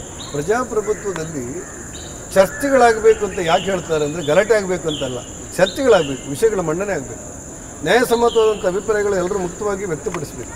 ನಂತರ ವ್ಯಕ್ತವಾದಂಥ ಅಭಿಪ್ರಾಯಗಳನ್ನು ಕ್ರೋಢೀಕರಿಸಿ ಸರಿಯಾದನ್ನು ದೇಶಕ್ಕೋಸ್ಕರ ಮಾಡಬೇಕು. ಇದು ವ್ಯವಸ್ಥೆ. ಇವತ್ತು ಒಂದು ರಾಷ್ಟ್ರ ಒಂದು ಚುನಾವಣೆ ಕಲ್ಪನೆಗಳನ್ನು ಯಾಕೆ ತಗೊಂಡು ಬಂದಿವೆ ಅಂತ ಹೇಳಿದರೆ, ಈಗ ಈ ಭಾರತ ದೇಶದ ಲೋಕಸಭಾ ಚುನಾವಣೆ ನಡೀತದೆ. 1-2 ತಿಂಗಳವರೆಗೆ, 1-1.5 ತಿಂಗಳು ಚುನಾವಣೆ ನೀತಿ ಸಂಹಿತೆ ಬಂದಿದೆ. ಕರ್ನಾಟಕದಲ್ಲಿ ಚುನಾವಣೆ 7ನೇ ತಾರೀಕು ಮುಗಿದಿದೆ. ಇವತ್ತಿನವರೆಗೂ ಕೂಡ ಕುಡಿಯೋ ನೀರಿಗೆ ಮೀಟಿಂಗ್ ಮಾಡಲಿಕ್ಕೆ ಹೋದಂಥ ಒಬ್ಬ ಶಾಸಕನಿಗೆ ಬೀಗ ಹಾಕಿ ಹೊರಗಟ್ಟಿದ್ದಾರೆ, ರೂಲಿಂಗ್ ಪಾರ್ಟಿ ಶಾಸಕನಿಗೆ. ಆ ಶಾಸಕ ಯಾರು ಏನು ಸರಿಯಾದ ತಪ್ಪ ಚರ್ಚೆ ನಮ್ದಲ್ಲ. ಆ ಕುಡಿಯೋ ನೀರು ಕೊಡಬೇಕಾದಂಥ ಅವಶ್ಯಕತೆ ಇಳಿದಲ್ಲ ಇವತ್ತು. ಈ ನೀತಿ ಚುನಾವಣೆ ಮುಗಿದ ನಂತರ ನೀತಿ ಸಂಹಿತೆಗೆ ರಾಜ್ಯ ಚುನಾವಣಾ ಆಯೋಗದ್ದು ಸಮಸ್ಯೆ ಇರಬಹುದು, ಕೇಂದ್ರ ಚುನಾವಣಾ ಆಯೋಗದ್ದು ಸಮಸ್ಯೆ ಇರಬಹುದು. ಒಟ್ಟಾರೆ ಜನರಿಗೆ ಎಲ್ಲ ಸಮಸ್ಯೆಗಳು ರಾಶಿ ಬೀಳುವಂಥ ಒಂದು ಪರಿಸ್ಥಿತಿಗಳಿರುವಾಗ ಈ ಪಾರ್ಲಿಮೆಂಟ್ ಚುನಾವಣೆ ಆಯಿತು, ಮತ್ತೆ ಯಾವುದೋ ಒಂದು ಅಸೆಂಬ್ಲಿ ಚುನಾವಣೆ ಬಂತು, ಮತ್ತೆ ಯಾವುದೋ ಜಿಲ್ಲಾ ಪಂಚಾಯತ್ ಬಂತು, ತಾಲೂಕ್ ಪಂಚಾಯತ್ ಬಂತು, ನಗರಸಭೆ ಬಂತು, ಪುರಸಭೆ ಬಂತು, ಗ್ರಾಮ ಪಂಚಾಯತ್ ಬಂತು. ನೀವು ವರ್ಷ ಇಡೀ ಚುನಾವಣೆಯನ್ನು ಮಾಡ್ತಾ ಹೋದರೆ ನೀತಿ ಸಂಹಿತೆ ಹೆಸರಿನಲ್ಲಿ ಜನರಿಗಾಗುವಂಥ ದುರಂತಗಳೆಷ್ಟು. ಆ ಕಾರಣಕ್ಕೆ ಒಂದು ದೇಶ ಒಂದು ಚುನಾವಣೆಯನ್ನು ಕಲ್ಪನೆಯನ್ನು ಮಾಡಲಾಯಿತು, ಕನಸು ಕಾಣಲಾಯಿತು. ಅದಕ್ಕೆ ರಾಮನಾಥ್ ಕೋವಿಂದ್ ನೇತೃತ್ವದಲ್ಲಿ ಕೋವಿಂದ್ರವರ ಮೂಲಕ ನಾವೊಂದು ಕಮಿಟಿಯನ್ನು ರಚನೆ ಸರ್ಕಾರ ಮಾಡಿತ್ತು. ನನಗನ್ಸುತ್ತೆ ಆ ಸರ್ಕಾರ ಒಳ್ಳೆ ವರದಿಯನ್ನು ಕೊಟ್ಟರೆ, ಎಲ್ಲ ರಾಜಕೀಯ ಪಕ್ಷಗಳಿಗೂ ನ್ಯಾಯಸಮ್ಮತವಾಗಿದೆ ಅಂತ ಅನಿಸಿದರೆ, ಅದನ್ನು ಒಪ್ಪಿಕೊಂಡ್ರೆ ದೇಶಕ್ಕೆ ಒಳ್ಳೆ ತಾನೆ. ಆ ಕಾರಣಕ್ಕೋಸ್ಕರ ಒಂದು ದೇಶ ಒಂದು ಚುನಾವಣೆಯನ್ನು ನಾವು ಕಲ್ಪಿಸಿಕೊಂಡೆವು, ಅನುಷ್ಠಾನ ಮಾಡಬೇಕಂತ ಯೋಚನೆ ಮಾಡಿದೆವು, ಸಮಿತಿಯನ್ನು ರಚನೆ ಮಾಡಿದೆವು. ಆ ಕನಸನ್ನು ನೆನಸಾದರೆ ದೇಶಕ್ಕೆ ಒಳ್ಳೆಯದು ಅನ್ನೋದಷ್ಟೇ ನಮ್ಮ ಮುಂದಿರುವಂಥ ಚರ್ಚೆ ಆಗುತ್ತೆ. ಈಗ ನೀವು ಹೇಳೋ ಪ್ರಕಾರ ಏಕರೂಪ ನಾಗರಿಕ ಸಂಹಿತೆ, ಜನಸಂಖ್ಯಾ ಸ್ಫೋಟ ನಿಯಂತ್ರಣ ಆಗಬೇಕು ಅನ್ನುವಂಥ ಕಾಯ್ದೆ, ಒನ್ ನೇಷನ್ ಒನ್ ಎಲೆಕ್ಷನ್, ಇವೆಲ್ಲವನ್ನೂ ಕೂಡ ಬಹುಶಃ ನರೇಂದ್ರ ಮೋದಿ ಅವರು ಪ್ರಯಾರಿಟಿ ಮೇಲೆ ಪ್ರಾಶಸ್ತ್ಯ ಮಾತ್ರ ಅಲ್ಲ, ಪ್ರಥಮ ಪ್ರಾಶಸ್ತ್ಯದಲ್ಲಿ ಅತಿ ಬೇಗದಲ್ಲಿ ತಗೊಳ್ತಾರೆ. ಹಾಗೆ ನಿಮ್ಮ ಗುರಿ ಏನು, ನಿಮ್ಮ ಮುಂದಿನ ಗುರಿ ಏನು? ಕೋಟಾ ಶ್ರೀನಿವಾಸ ಪೂಜಾರಿ ಅವರ ಗುರಿ ಏನು? ನಾನು ನಿಮ್ಗೆ ಈಗಲೇ ಹೇಳಿದೆ, ಗ್ರಾಮ ಪಂಚಾಯತ್ ಸದಸ್ಯನಾಗಿ ಆಯ್ಕೆಯಾಗಿ ಹಂತ ಹಂತವಾಗಿ ಜನಪ್ರತಿನಿಧಿಯಾಗಿ ಈ ಮಟ್ಟಕ್ಕೆ ನಾನು ಬಂದೆ. ಮುಂದೆ ಪಾರ್ಲಿಮೆಂಟಿಗೆ ಜನಾದೇಶ ಸಿಕ್ಕಿದ್ರೆ ಆ ಪಾರ್ಲಿಮೆಂಟ್ ಸದಸ್ಯನಾಗಿ ಏನು ಮಾಡ್ಬೋದು ಜನರಿಗೆ, ಅದನ್ನೆಲ್ಲವನ್ನು ಮಾಡ್ತೇನೆ. ಮೂಲಭೂತ ಸೌಕರ್ಯ ತಕ್ಷಣ ಕೇಳ್ತಾ ಇಲ್ಲ ನಾನು, ನಿಮ್ಮ ಅಲ್ಟಿಮೇಟ್ ಗುರಿ ಏನು? ಎರಡೂ ಜಿಲ್ಲೆಗಳಲ್ಲಿ 4 ವಿಧಾನಸಭಾ ಕ್ಷೇತ್ರ ಬರುತ್ತೆ. ಒಂದು ಕಡೆಯಲ್ಲಿ ಮಲೆನಾಡು, ಅಲ್ಲಿ ಅಡಿಕೆ ಬೆಳೆಗಾರರು, ಕಾಫಿ ಬೆಳೆಗಾರರು, ಆನೆ ದಾಳಿ ಅಲ್ಲಿಂದ ಪ್ರಾರಂಭವಾಗಿ ಜನಜೀವನಕ್ಕೆ ತುಂಬ ಗೊಂದಲ ಇರುವಂಥ, ಆರ್ಥಿಕವಾಗಿ ಬಡವರಿರುವಂಥ, ಕೂಲಿಕಾರರಿರುವಂಥ ಹೆಚ್ಚು ಜಿಲ್ಲೆಗಳಲ್ಲಿ ನಮ್ಮ ಚಿಕ್ಕಮಗಳೂರು ಒಂದು. ಇಲ್ಲಿ ಶ್ರೀಮಂತರು ಇದ್ದಾರೆ, ಸಮರ್ಥರು ಇದ್ದಾರೆ, ಅದ್ರ ಜೊತೆಯಲ್ಲಿ ಆರ್ಥಿಕವಾಗಿ ಬಡವರು ಇದ್ದಾರೆ. ಅದು ಭೌಗೋಳಿಕವಾಗಿ ಆ ಜಿಲ್ಲೆಯಲ್ಲಿರುವಂಥ ಸಮಸ್ಯೆಗಳು, ಅಡಿಕೆ ಬೆಳೆಗಾರರ ಸಮಸ್ಯೆ ಇದೆ, ಮೆಣಸು ಬೆಳೆಗಾರರ ಸಮಸ್ಯೆ ಇದೆ, ಅಲ್ಲಿಯ ಕಾಡು ಪ್ರಾಣಿಗಳ ಉಪಟಳಗಳಿದೆ, ಕಾಫಿ ಬೆಳೆಗಾರರ ಸಮಸ್ಯೆಗಳಿದೆ, ಅದು ಆ ಜಿಲ್ಲೆಯಲ್ಲಿದೆ. ಉಡುಪಿ ಜಿಲ್ಲೆಯಲ್ಲಿ, ಬಹುದೊಡ್ಡ ಉಡುಪಿ ಜಿಲ್ಲೆಯಲ್ಲಿ ಒಂದು ಧಾರ್ಮಿಕ ಕೇಂದ್ರವೂ ಇದೆ. ಸುಮಾರು 200 ಚಿಲ್ಲರೆ ಕಿಲೋಮೀಟ್ರ್ ಕಡಲು ತಡಿ ಇದೆ. ಒಂದು ಕಾಲದಲ್ಲಿ ನಾನೇ ಮೀನುಗಾರಿಕೆ ಮಂತ್ರಿ ಆಗಿದ್ದಾಗ, ಆದಾಗ 4 ಲಕ್ಷ ಟನ್ ಮೀನು ಹಿಡಿತಾ ಇದ್ದೀವಿ ಕರಾವಳಿಯಲ್ಲಿ. ಪ್ರಧಾನಮಂತ್ರಿ ನರೇಂದ್ರ ಮೋದಿ ಅವರು ಮತ್ಸ್ಯ ಸಂಪದ ಕೊಟ್ಟ ನಂತರ ಇವತ್ತು ವರ್ಷಕ್ಕೆ 12.5 ಲಕ್ಷ ಟನ್ ಹಿಡಿತೀವಿ. ಪ್ರಧಾನಮಂತ್ರಿಯವರು ಆ ರಾಷ್ಟ್ರೀಯ ಕಾರ್ಯಕಾರಿಣಿಯಲ್ಲಿ ನಮ್ಮನ್ನೆಲ್ಲ ಉದ್ದೇಶಿಸಿ ಮಾತಾಡಿದರು, ನೀವು ಮೀನುಗಾರಿಕೆಗೆ ಪ್ರೋತ್ಸಾಹ ಕೊಟ್ಟರೆ ಆರೋಗ್ಯ ದೃಷ್ಟಿಯಿಂದ ಒಳ್ಳೆಯದಾಗುತ್ತೆ, ಆಹಾರ ದೃಷ್ಟಿಯಿಂದ ಒಳ್ಳೆಯದಾಗುತ್ತೆ ಅಂತ ಹೇಳಿ ಆ ಕಾರಣಕ್ಕೆ ಮತ್ಸ್ಯ ಸಂಪದ ಯೋಜನೆಯನ್ನು ಜಾರಿ ತಗೊಂಡು ಸಾಮಾನ್ಯ ಬಡವನೊಬ್ಬ ಮೀನು ಹಿಡಿಯೋದ್ರ ಮೂಲಕ ಮೀನುಗಾರನಾಗಿ ಹೇಗೆ ಕೆಲಸ ಮಾಡ್ಬೋದು ಮತ್ತು ಅದರಿಂದ ಉತ್ಪತ್ತಿಯಿಂದ ಅವನ ಜನಜೀವನ ಯಾವ ರೀತಿ ಬದಲಾವಣೆ ಆಗ್ಬೋದು ಅನ್ನೋದಕ್ಕೆ ಅನೇಕ ಮಾರ್ಗಸೂಚಿಗಳನ್ನು ಕೊಟ್ಟು 3 ಪಟ್ಟು ಇವತ್ತು ಜಾಸ್ತಿ ಆಯಿತು ಮೀನುಗಾರಿಕೆ ಕರಾವಳಿಯಲ್ಲಿ, ಕರ್ನಾಟಕದ ಕರಾವಳಿಯಲ್ಲಿ. ಆ ಕಾರಣಕ್ಕೆ ಈ ನಮ್ಮ ಜಿಲ್ಲೆಯಲ್ಲಿರುವಂಥ ಮೀನುಗಾರರಿಗೆ ಯಾವ ರೀತಿ ಆಧುನಿಕತೆ ವ್ಯವಸ್ಥೆಗಳ ಮೂಲಕ ಮೀನುಗಾರಿಕೆ ಮಾಡಬಹುದು ಅಂತ ಒಂದು ಶಕ್ತಿ ಕೊಡಲಿಕ್ಕೆ ಇಲ್ಲಿರುವಂಥ ಧಾರ್ಮಿಕ ಕೇಂದ್ರವೂ ಸೇರಿದಂತೆ ಮೂಲಭೂತ ಸೌಕರ್ಯಗಳನ್ನು, ರೈಲ್ವೆಗಳನ್ನು, ರಾಷ್ಟ್ರೀಯ ಹೆದ್ದಾರಿಗಳನ್ನು ಯಾವ ರೀತಿ ಸರಿಪಡಿಸ್ಬೋದು ಅಂತ ಯೋಚನೆ ಮಾಡಿ ನಾನು ಕೆಲಸ ಪ್ರಾರಂಭ ಮಾಡ್ತೇನೆ ಅಂತ ಹೇಳಿದೆ. ಮಾಡ್ತೇನೆ, ನನಗೆ ವಿಶ್ವಾಸ ಇದೆ ನನ್ನ ಮೇಲೆ. ಈಗ ಈ ಚುನಾವಣೆ ಪ್ರಚಾರ ಸಂದರ್ಭದಲ್ಲಿ ಬಹಳಷ್ಟು ಬಿಜೆಪಿಯ ನಾಯಕರು, JDS ನಾಯಕರು ಹೇಳ್ತಾ ಇದ್ದೇನೆಂದರೆ, ಈ ಚುನಾವಣೆ ಫಲಿತಾಂಶ ಬಂದ ಮೇಲೆ ರಾಜ್ಯ ಸರ್ಕಾರ ಬಿದ್ದು ಹೋಗುತ್ತೆ, ಈ ಸರ್ಕಾರ ಉಳಿಯಲ್ಲ. ಯಾಕೆ? ನಾವು ಬೀಳಿಸ್ತೇವೆ ಅಂತ ಎಲ್ಲೂ ಹೇಳಿಲ್ಲ. JDSನವರು ಬಿಜೆಪಿ ಈ ಸರ್ಕಾರ ಬೀಳಿಸ್ತೇವೆ, ಬೀಳಿಸ್ತೀವಿ ಅಂತ ಯಾರು ಹೇಳ್ತಾರೆ? ಅಲ್ಲಲ್ಲ, ಬೀಳಿಸಿದವರು ಯಾರು? ನಾವು ಬೀಳಿಸಿದ್ವಿ ಅಂತ ಹೇಳಲ್ಲ, ಬೀಳಿಸಿದ ಮೇಲೂ ನಾವು ಬೀಳಿಸಿದ್ವಿ ಅಂತ ಹೇಳಲ್ಲ, ಬಿದ್ದು ಹೋಗುತ್ತೆ ಅಂತ ಹೇಳಿದೆವು. ಹೌದು. ಯಾಕೆ ಬಿದ್ದು ಹೋಗ್ತೇವೆ ಅಂತ ಕೇಳಿದ್ರೆ 2-3 ಕಾರಣಕ್ಕೆ. ಕಾನೂನು ವ್ಯವಸ್ಥೆ ಸಂಪೂರ್ಣ ಹದಗೆಟ್ಟು, ಬರೀ ನ್ಯಾಯ ಕೊಲೆ, ಬೇರೆ ದೇಹ ಅಂಜಲಿ ಕೊಲೆ ಇದಕ್ಕೆ ಮಾತ್ರ ಸೀಮಿತ ಅಲ್ಲ, ಅದರ ಆಚೆ ಕಾನೂನು ಸಂಸ್ಥೆಗಳು ಇರ್ತವೆ. ಎಲ್ಲಕ್ಕಿಂತ ಹೆಚ್ಚಾಗಿ ಸರ್ಕಾರದಲ್ಲಿ ಸಮನ್ವಯದ ಕೊರತೆ. ಅದರ ಆಚೆ ಒಬ್ಬ ಶಾಸಕ ಒಂದು 100 ಮೀಟರ್ ರಸ್ತೆ ಮಾಡಿದೆ ಅನ್ನೋಂಥ ಸಂಧಾನ ಇಲ್ಲ. ಶಾಸಕರು ಪರಿತಪಿಸುವಂಥ ಸ್ಥಿತಿ ಇದೆ. 136 ಜನ ಶಾಸಕರನ್ನ ಏಕಾಂಗಿ ನೀವು ಕೇಳಿದರೆ ಅಧಿಕಾರ ಇರೋರು 1 ಜನ ಸುಮ್ಮನೆ ಇರ್ಬೋದು. ಇದು ಬಿಟ್ಟರೆ ಯಾವ ಶಾಸಕರಿಗೂ ತಪ್ಪಿಲ್ಲ, ಕೆಲಸ ಮಾಡಲಿಕ್ಕೆ ಸಾಧ್ಯ ಇಲ್ಲ, ಯಾವುದೇ ಕೆಲಸ ಮಾಡಲಿಕ್ಕೆ ಸಾಧ್ಯ ಇರುವಂಥ ಸ್ಥಿತಿಯಲ್ಲಿ ಇವತ್ತು ಕರ್ನಾಟಕ ಸರ್ಕಾರ ಇದೆ. ಒಂದು ರೀತಿಯಲ್ಲಿ ಶಾಸಕರ ಅತೃಪ್ತಿ, ಸರ್ಕಾರದ ಸಮನ್ವಯ ಕೊರತೆ, ಈ ಕಾನೂನು ವ್ಯವಸ್ಥೆಗಳ ಗೊಂದಲ ಭಾಳ ದಿವಸಗಳ ಕಾಲ ಇದನ್ನು ಸಹಿಸಲಿಕ್ಕೆ ಸಾಧ್ಯ ಇದೆ ಅಂತ ನನಗನ್ಸಿಲ್ಲ. ಆ ಕಾರಣಕ್ಕೆ ಸರ್ಕಾರ ಬೀಳುತ್ತೆ ಅಂತೇಳಿ ನಾವು ಹೇಳಿರ್ಬೋದು ಅಂತ ನಾನು ಅಂದ್ಕೊಂಡಿದ್ದೆ. ಬೀಳುತ್ತೆ ಅಂತ ಅನಿಸುತ್ತೆ, ಬೀಳುತ್ತೆ ಅಂತ ಅನಿಸುತ್ತೆ. ಅವರ ಸ್ವಯಂಕೃತ ಅಪರಾಧದಿಂದ ಬೀಳುತ್ತೆ. ಬಿದ್ದರೆ ನಾವು ದುಡಿಯಲ್ಲ, ನಾವು ದುಡುದಿಲ್ಲ. ಅವರೇನೋ ಬಿದ್ದರೆ ಅವರೇ ಕಾರಣ.